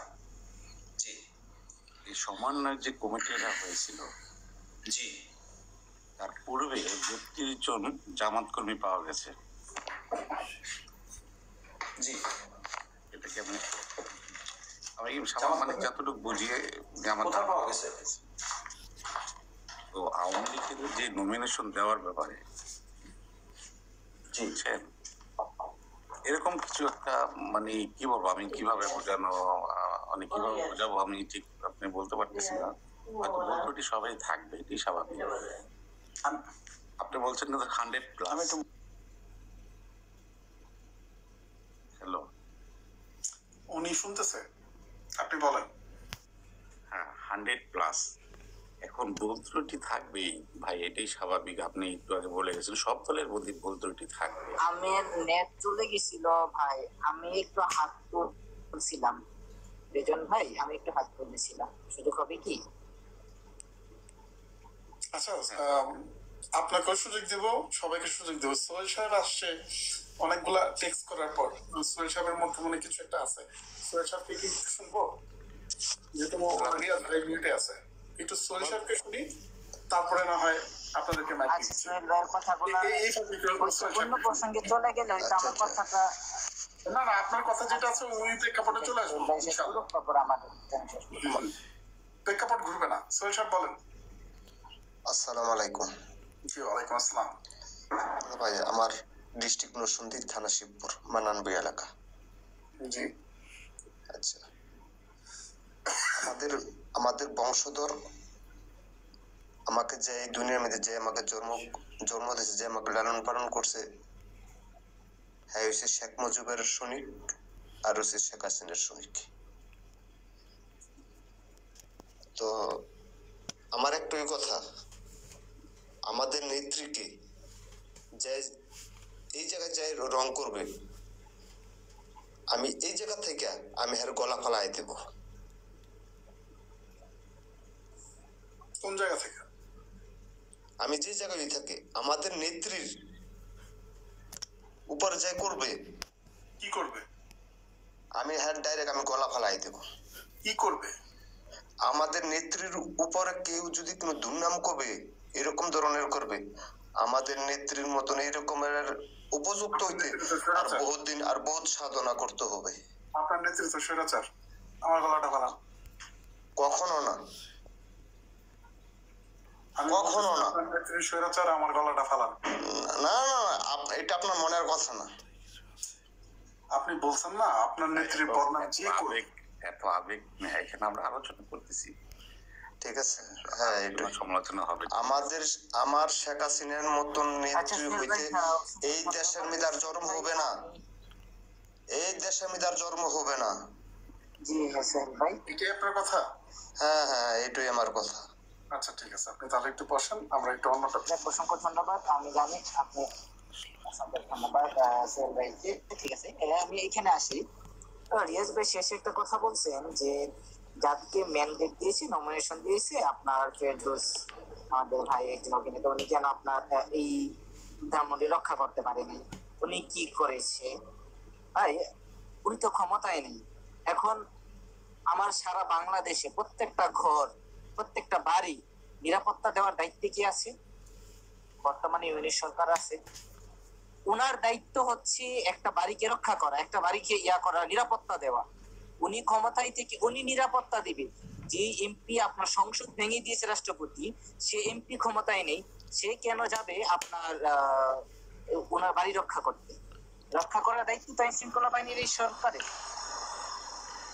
আমি রক্ষা করতে যাইতে বলি নাই, সরি, আমি বলছি এখানে রক্ষা করার কেউ ছিল না, পারতো না, কিন্তু রক্ষা যেটা হয় নাই এরপরে আদৌ পর্যন্ত আজ পর্যন্ত আমি স্পেশালি ফেরদৌসকে, আমি শুধু ধানমন্ডি নিয়ে বলছি, অন্য কোনো জায়গায় ঘর বাড়ি ফুলে ফেলছে, মারি ফেলছে, সেটা নিয়ে কোনো কমেন্টস করি নাই। আমি প্রথমেই বলছি এটা হইলো শেখ হাসিনার, না না, আরে ভাই আপনি বারবার শুধু একটা, আমি বলছি এটা হইলো শেখ হাসিনার আত্মার আত্মীয়। সবচেয়ে দিন শেষে এটা হইলো সবচেয়ে জঘন্য কথা, জঘন্য জিনিস। তো এই জায়গাতে নমিনেশন দিতে, এই জায়গাতে কাজ করতে, এই জায়গাতে কাউকে দায়িত্ব দিতে, এই জায়গা নিয়ে কথা বলতে, প্রতিটা সেকেন্ড, প্রতিটা অক্ষর হিসাব করে বলা উচিত। প্রতিটা একটা লোকের দায়িত্ব দিতে হিসাব করে দেওয়া উচিত। অ্যাটলিস্ট তারা আর কিছু করতে না পারো ওই সিচুয়েশনে, দেশের বাইরে আমেরিকা, কানাডা, অস্ট্রেলিয়া যেখানেই থাকো, ওখান থেকে হইলেও কিছু একটা বলতে পারতো। আমি শুধু আপনাকে সেই কথাটাই বুঝালাম। এখানে নেগেটিভ বা ওরে প্রটেস্ট। আর আপনি সেকেন্ড যেটা বলছেন যে দেখেন, না না না না না না না, সাহেবে আপনার যোগ্য ছিল না, অনভিজ্ঞ, অযোগ্য লোক বসাইছে ওই জায়গার জন্য, ওই জায়গার জন্য আপনাকে যে উনি অযোগ্য একজন ব্যক্তি, আপনার কাছে কেন মনে হলো ওই জায়গার মধ্যে একজন অযোগ্য ব্যক্তি? ও শুধু ওই জায়গার জন্য না, ও একজন এমপি হিসাবে, ও এমপি রাজনীতির জানে না, ওরে রাজনীতিতে বসানো উচিত হয় নাই, শুধু ফেস ভ্যালু দেখে নিয়ে আসছে। আমি লিখে শেখ হাসিনা কিছু কিছু ফেস ভ্যালু নিয়ে আসছে। হওয়ার পরেও উনি একজন স্কলার, আপনি ওনার সম্পর্কে আগে জানেন।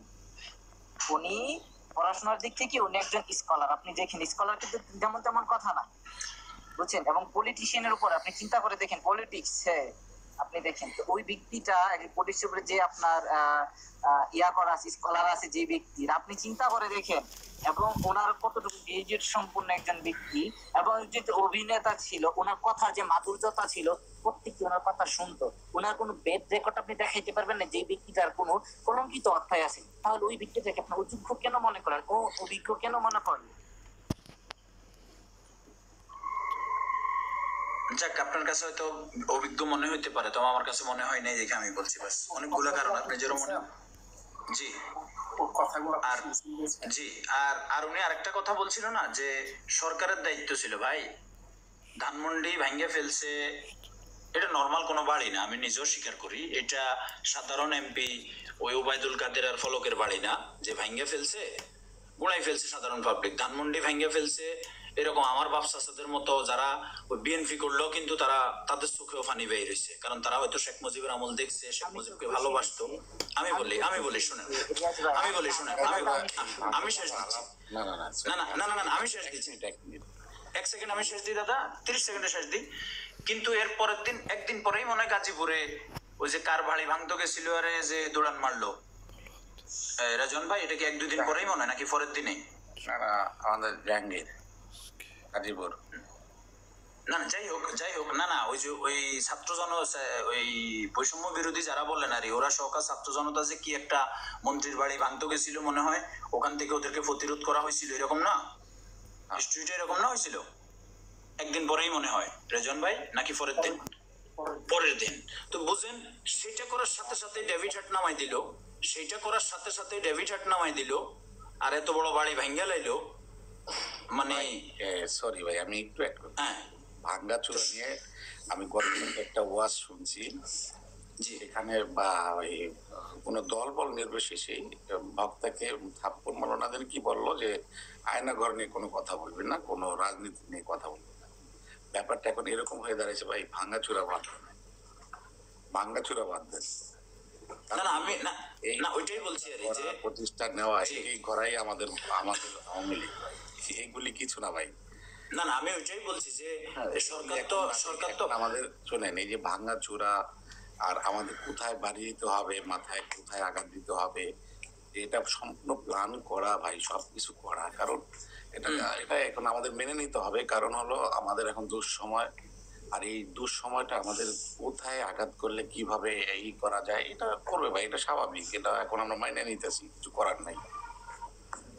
সেটাই, সেজন্য বলছি যে আপনি ধানমন্ডি ভাঙছে, এটার কোনো প্রতিক্রিয়া সরকার থেকে পান নাই, বা সরকার সেফটি দেয় নাই, এটা তো আর 2 মিনিটে সারি ফেলেন। একটা মানুষের আইসে গুলি করে দিয়েছে 30 সেকেন্ড। আমি যেটা আগে আপনার সঙ্গে বলছি যে আপনি বলছেন যে শত ঘরে ভাঙো, কিন্তু আমাদের নেত্রীর যে একটি আকর্ষণ ছিল 32-এর প্রতি, আত্মার মতো। জি, এটা শুধু আপনি কিভাবে আমি বোঝাতে পারবো না।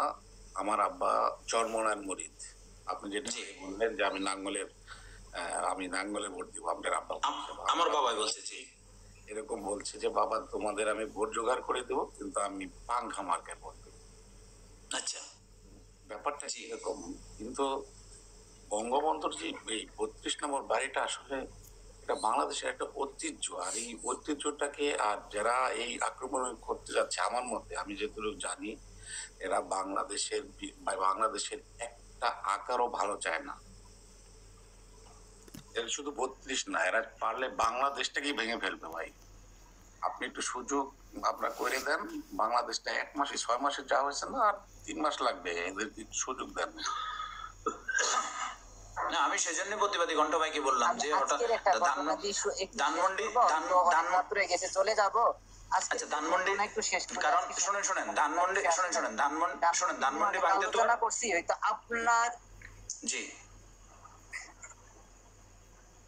ধানমন্ডি ভাঙাতে আমি মনে করি না যে ধানমন্ডি ভাঙাতে ভালো কিছু করছে। আমি এটাতে খুশি হয়েছি, আপনাকে এক কথায় বলে দিই, অনেক ভালো হয়েছে। ধানমন্ডি ভাঙছে, জাতি দেখছে, পুরা বিশ্ব দেখছে যে আসলে এই সরকার কেমন, এই সরকার কিভাবে দেশ চালাইতেছে, খুব ভালো প্রকাশ হয়ে গেছে। তো এইটাতে বেশি কিছু না, ইট পাথরের ঘর, যে কোনো টাইম ইট পাথরের ঘর বানানো যাবে। হয়তো সাময়িকের জন্য অনেকের যারা আবেগপ্রবণ আছে তাদেরকে অনেক কষ্ট পাইতে পারে, ঠিক আছে, যাই হোক, এটা কোনো বিষয় না, রাজনীতি পলিটিক্স অনেক কিছু নেই। তো ওই প্রসঙ্গটাকে বাদ দিয়ে আজকে একটু কথা যদি বলি, আমি আজকের কথা বলি। আপনি ধানমন্ডি ভাঙার কথা বলছেন না ভাই, পৃথিবীর ভিতরে বর্তমান পৃথিবীতে একটা দেশের ইকোনমিক্স এবং একটা দেশের অর্থনীতিকে দাঁড় করানোর জন্য যে দেশে খনিজ সম্পদ ছিল, তেল গ্যাস থেকে ধরে, ওই ব্যক্তিরা ওইখান থেকে টাকা নিয়ে তারা পর্যটন খাতের মধ্যে ইনভেস্ট করতেছে। কেন জানেন? ভবিষ্যৎ প্রজন্মের জন্য, কারণ মানুষ ভ্রমণ পিপাসী এবং মানুষ আরামায় এসে দিন খুঁজতেছে, বুঝতে পারছেন? তো এই জায়গা থেকে আপনি চিন্তা করে ওইটাকে ডেভেলপ করতেছে। আর আমার সোনার বাংলাদেশের ভিতরে 4টা বড় বড় স্পট আছে, পর্যটন কেন্দ্র, কক্সবাজার, সাজেক আছে, হচ্ছে সেন্ট মার্টিন আছে, হচ্ছে বান্দরবন। আপনি বুঝছেন জিনিসগুলো খুবই সুন্দর। তো সেই জায়গা থেকে অলরেডি যে জিনিসটা আমি দেখলাম, বান্দরবনের কথাটা বাদ দিই, আপনি দেখেন সেন্ট মার্টিন একটা পর্যটন কেন্দ্র। হ্যাঁ, আর আমি আগে একটা শেষ করি। সেন্ট মার্টিন একটা পর্যটক একটা কেন্দ্র, এটাকে ডেভেলপ না করে এটা থেকে খাতে কিভাবে টাকা ইনকাম করা যায়, দেশে কিভাবে আয় হবে, বহির্বিশ্বে কিভাবে তুলে ধরা যায়, ওই খাতটাকে না করে অগ্নিসংযোগ করা হইলো এবং এটাকে পর্যায়ক্রমে নিষেধাজ্ঞা দেওয়া হইলো। এটা একটা অর্থনৈতিক ধাক্কা আসবে, এটা মনে রাখেন। দ্বিতীয়ত হইলো সাজেক, এত জীবন যাবৎ সাজেকে যাচ্ছে, এই তো পাহাড়িদের সাথে এত দ্বন্দ্ব, এত কিছু, তারপরেও মানুষ ওই জায়গায় যাইতো, কারণ নিরাপত্তা ছিল, সব ছিল। কিন্তু কালকে যে ঘটনাটা ঘটছে, আপনার ওই সাজেকের শুধু একটা রিসোর্ট একটাই বিল্ডিং বাদে পুরোটাকেই ঘুরাই দিছে, একদম পুরাইয়া ছানখান করে দিছে। এখন ওইটাতে আপনার একটা এমন এমন ধ্বংসযজ্ঞ হয়েছে, মানুষ এখানে কোনো কিছু দেখতে যাইতে পারবে না। এই যে বড় একটা স্পটকে ধ্বংস করে দেওয়া হইলো, এখানে পুরানো হইলো ভাই। আমরা ওই একটা আবেগ নিয়ে যদি একটা ঐতিহাসিক জিনিস কিনে বৈশা থাকি আবেগের কথা বলি, হ্যাঁ ওইটা বিল্ডিং একটা ভাঙছে, একটা বৈশা থাকি, এই অর্থনীতির ভবিষ্যৎ প্রজন্মের যে ধাক্কাটা আমাদের আসবে, এটা কি 3 মাস সময় দেন এই ভাঙচুরা যারা করে না পুরো বাংলাদেশটা ভেঙে ফেলে ভাই। 3 মাস সময় দেন। মিজান ভাই আমি একটু শেষ করি। দেখেন আমি ওই সময় কথাগুলো বলতে চাইছিলাম, আমি বলতে পারি নাই, নিচের একজন ভাইকে সুযোগ দেওয়ার কারণে ভুলে গেছিলাম। আপনি বলছেন উনি একজন অর্থনীতিবিদ, অর্থনীতির অনেক কিছু বুঝে, হয়তো ওনাকে এই জন্য আনা হয়, এই জায়গায় বসেছে, হয়তো বাইরে থেকে কিছু আনতে পারবো কোনো কিছু। কিন্তু আমি জানলাম যে আপনার 82%, আপনি চিন্তা করেন 82% বাইরের ইনভেস্টার কমে গেছে উনি ক্ষমতায় আসার পর। এক, দ্বিতীয়ত হলো আমরা 2004 সালে 2006 সালে যখন বিএনপি ক্ষমতা ছাড়ে, তখন আমাদের জিডিপির প্রবৃদ্ধির হার ছিল মাত্র 2.10%, বুঝছেন, 2.10%। সেটা 15 বছর সময় নিছে 5.82% বানাইতে, বুঝছেন, 3.3.5% বাড়ছে, তাও 15 বছর সময় লাগায়া গত 6 মাসে সেটাকে কমায় আনছে 4.22 মধ্যে। আপনি তার মানে চিন্তা করেন 1.60% কি হয়েছে, হ্রাস পাইছে সেই 6 মাসে। 3.5% প্রবৃদ্ধির হার বাড়াইতে 15 বছর সময় লাগছে। আর আপনি এত বড় অর্থনীতিবিদ হয়ে আসা মাত্র 6 মাসে আপনি 1.60% ধস নামাই দিলেন। তাহলে অর্থনীতির কতটা আগে নিয়ে গেছে একবার চিন্তা করে দেখেন ওই প্রেক্ষাপটটাকে। এরপর যদি আসে আপনার আমাদের যে গার্মেন্টস সেক্টর গুলো আছে না, হ্যাঁ, আগের যেই আপনি যদি চিন্তা করেন, ওনারা ওই দিনটা বলো 60% তাদের যে অর্ডার দেওয়া হয়, ওই বাইরের দেশ থেকে যে অর্ডার আসে 60% অর্ডার কমে গেছে তাদের। এখন যে অর্ডার গুলো আছে সেগুলো বিগত সময় আওয়ামী লীগের সময় অর্ডার গুলো তারা এখন পূরণ করে কাজ চালিয়ে যাচ্ছে, তাও এর ভিতরে অনেকগুলো গার্মেন্টস সেক্টর বন্ধ হয়ে গেছে। তাহলে আমাদের দেশে মূল অর্থনীতির দুইটা চাকা, একটা হলো আপনার ওই যে গার্মেন্টস সেক্টর, আরেকটা হলো আমাদের যে প্রবাসী আয়। হয়তো প্রবাসী আয়টাকে তারা কলাপস করতে পারে না, প্রবাসী আয়টা এখন আছে, কিন্তু ওই গার্মেন্টস সেক্টরের বড় একটা আয়কে ধসে নামাই দিয়েছে। এবং পরবর্তী প্রজন্মের জন্য যেটা থেকে আমরা আয় করতে পারবো, পর্যটন ক্ষেত্র, ওই পর্যটন খাতটাকে এখন ঘুরাই দিছে। তার মানে চিন্তা করেন এত নতুন অর্থনীতিবিদ হয়ে এই যে আমাদের অর্থনীতির দিক থেকে কলাপস করানো বা ধ্বংস করে দেওয়া, ওনার কোন যোগ্যতাটা এখন আপনি প্রমাণ করবেন এখানে পরে, অনেক কোন যোগ্যতার ভিত্তিতে ওনাকে আনছে, কোন অর্থনীতির যোগ্যতা ওনার। হাজার হাজার পিএইচডি ডিগ্রি দেখলাম ভাই, আনাম 2 মিনিট 4 মিনিট লাগছে ওনার পিএইচডি গুলাকে শুধু পড়তে, এতগুলা নোবেল, এত কিছু। আপনার এত কিছু, এত মডেল, এত কিছু আমি তো দেখবো না, না দেখি এত কিছু তুই আমার জন্য কি হয়েছে, দেশের জন্য কি হয়েছে সেটা দেখবো। আমি তো ধীরে ধীরে গুলাকে পানি খাবো, আমি বলে দিব। আপনার ওই পিএইচডি আপনি বাহিরে পয়রা থাকেন, আপনি চলে যান, আপনাকে 18 কোটি মানুষের ড্রাইভারি করার জন্য আপনাকে ওই জায়গায় বসায়নি, আপনি ওই ট্রায়াল দেওয়ার জন্য যে আমি চালায়া দেখি। ভাই পাশের বাসে 80 জন ব্যক্তিকে নিয়ে আপনি ট্রায়াল দিয়ে চালাইতে পারেন কিনা দেখতে পারবেন না, বুঝছেন। তো এই সরকারের পদটাকে আপনি ট্রায়াল করার একটা জায়গা না, যে আমি দেশ চালাইতে পারি কিনা দেখি, ওই জায়গাটা এটা না। আপনি তখন হলে চলে যান, দক্ষশীলকে আনতে দেন, বুঝতে পারছেন। তো অনেক কথাই বললাম, উপরে অনেক ভাইরা আছে, অনেক তো রাত্র হয়ে গেছে। রিয়াজ ভাই আপনার সাথে অনেক কথা বলে ভালো লাগছে, অনেক কথা। রিয়াজ ভাই এবং বাকি যারাই আছে কথা সমাপ্ত করেন, তাহলে আমি বের হবো। কোথায় বুঝি নাই আমি ভাই আজকে আপনাদের কথা সমাপ্তিতে চলে আসেন, তাহলে আমি বের হবো। মন চায় না তো বাইরে হইতে, কারণ আপনারা তো পাই না, সমস্যা হলে আপনারা তো পাই না। আমি আজকের মতো একটু নিচ্ছি, আমরা ফ্যামিলি ছাড়া আমাদের হাতে না না, আমার ফ্যামিলি নিলেও ফ্যামিলি তো মোটামুটি ঘুমাই গেছে। আমি আমার পাশে ছোট্ট একটা রুম আছে, 2 রুম নিয়ে থাকি, 2 রুমে বসে থাকি। পাশে আর একটা উত্তর দিতে পারবো? না না পারবেন, দাঁড়ান না দিয়ে না রে। আরে ভাই সবসময় তো টাইমলি ঘুমান, আজকে না হলে একটু দেরি করলেন, আরে একটু বসে আছি, বাইরে আটকে রাখছি। না আপনার তো সমস্যা নাই, আপনি তো আবার দিনের বেলা যায় গাড়ি পার্কিং করে যে বসবেন, আবার নো টেনশন। ওই সময় আচ্ছা একটা কাজ করি, আমি কথাগুলো হালকা পাতলা আমরা একটু কুশলাদি বিনিময় করে আমরা না না আর কিছু বলবো না। অলমোস্ট 3:30 বাজে, ফ্রেশ ট্রেশ হয়ে আবার একটা চা সিগারেট খাইয়ে ঘুমাইতে আমার 4:30 বাজবো। না ঠিক আছে, সকাল 8টায় আমাকে উঠতে হবে আবার। খান সাহেব, রেজাউল সাহেব, আর উপরে যারা আছেন ভাই, অনেক কথা পতন হয়েছে, এখানে হয়তো ভুল ত্রুটি থাকবেই ভাই, আমরা তো রাজনীতি না। না না ওইটাই বলছি, হ্যাঁ সেটাই আলোচনা করে সময় কাটাই ব্যাস। তো ঠিক আছে, আল্লাহ হাফেজ, আর একদিন কথা হবে যদি সুযোগ হয়। আচ্ছা মিজান ভাই, একটা কথা জেনে যান, আমি একটু জানাই দিই, যেহেতু আসছে শেষ সময় চলে যাব, তো এই ভাইটা অনেক সুন্দর একটা আপনার প্রশ্ন করতেছে, ওনাকে একটু জানাই দিয়ে একটু বুঝুক। খালেদার সময় $1 ছিল 80 টাকা, আর আওয়ামী লীগ সেটাকে করেছে 120 টাকা। আমি যদি এখন বলি একটা দেশের অর্থনৈতিকের সামঞ্জস্য রাখতে হলে ওই দেশের পপুলেশনকে কেন্দ্র করে ওই দেশের মুদ্রাটাকে ছাপানো হয়। এখন আপনি যদি টাকার মান ডলারের সাথে পরিমাপ করে যদি অর্থনীতিকে বিবেচনা করেন হবে না। আর তাহলে আপনাকে একটা উদাহরণ আমি জেনে আনি। পৃথিবীতে ইন্দোনেশিয়ার টাকা সবচেয়ে বেশি কম রেট, আপনি বুঝছেন, পৃথিবীতে ইন্দোনেশিয়ার টাকা সবচেয়ে বেশি কম রেট, ঠিক আছে?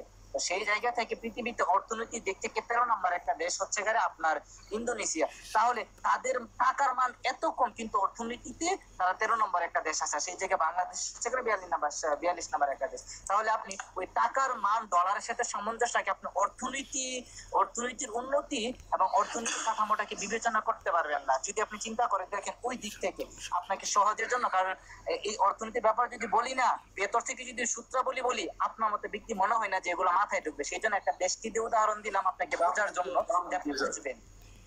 তোমার এই কথাগুলা এই জন্য ডান দিক দিয়ে বাম দিক দিয়ে যাবে। কাকে কি বলতেছো? না আমি শুনেন আমি বলি প্রতিবাদী কণ্ঠ ভাই, আমি সর্বপ্রথম শুনেন, শেষ করে দিব তো এখন।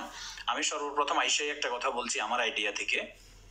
এই দেশে যদি যত ক্ষয়ক্ষতি হবে কিচ্ছু এই ডক্টর ইউনূস যেটা বলছেন ডাইনে বামে কিচ্ছু কান দেবে না। বাংলাদেশ, ঠিক আছে, রিচ পিপল চলে আসছে। আচ্ছা ঠিক আছে, তো এই কারণে বলি বাংলাদেশ নাম্বার 1 রিচ পিপল চলে আসছে। চিন্তা করো কতটা ভাগ্যবান আমরা। আল্লাহ আল্লাহ কারীম। সেটা হচ্ছে কি, যতটুকু শুনলাম জানি না উনি শোনা এরকম ঠিক বা অনলাইনে শুনি, না হয় যদি এরকম না করে যে বাধ্যতামূলক রেমিটেন্স গ্রামীণ ব্যাংকে পাঠানো হবে, শুনতেছি কারণ জানি না। এটা কি ফেকারি না রিয়ালিটি?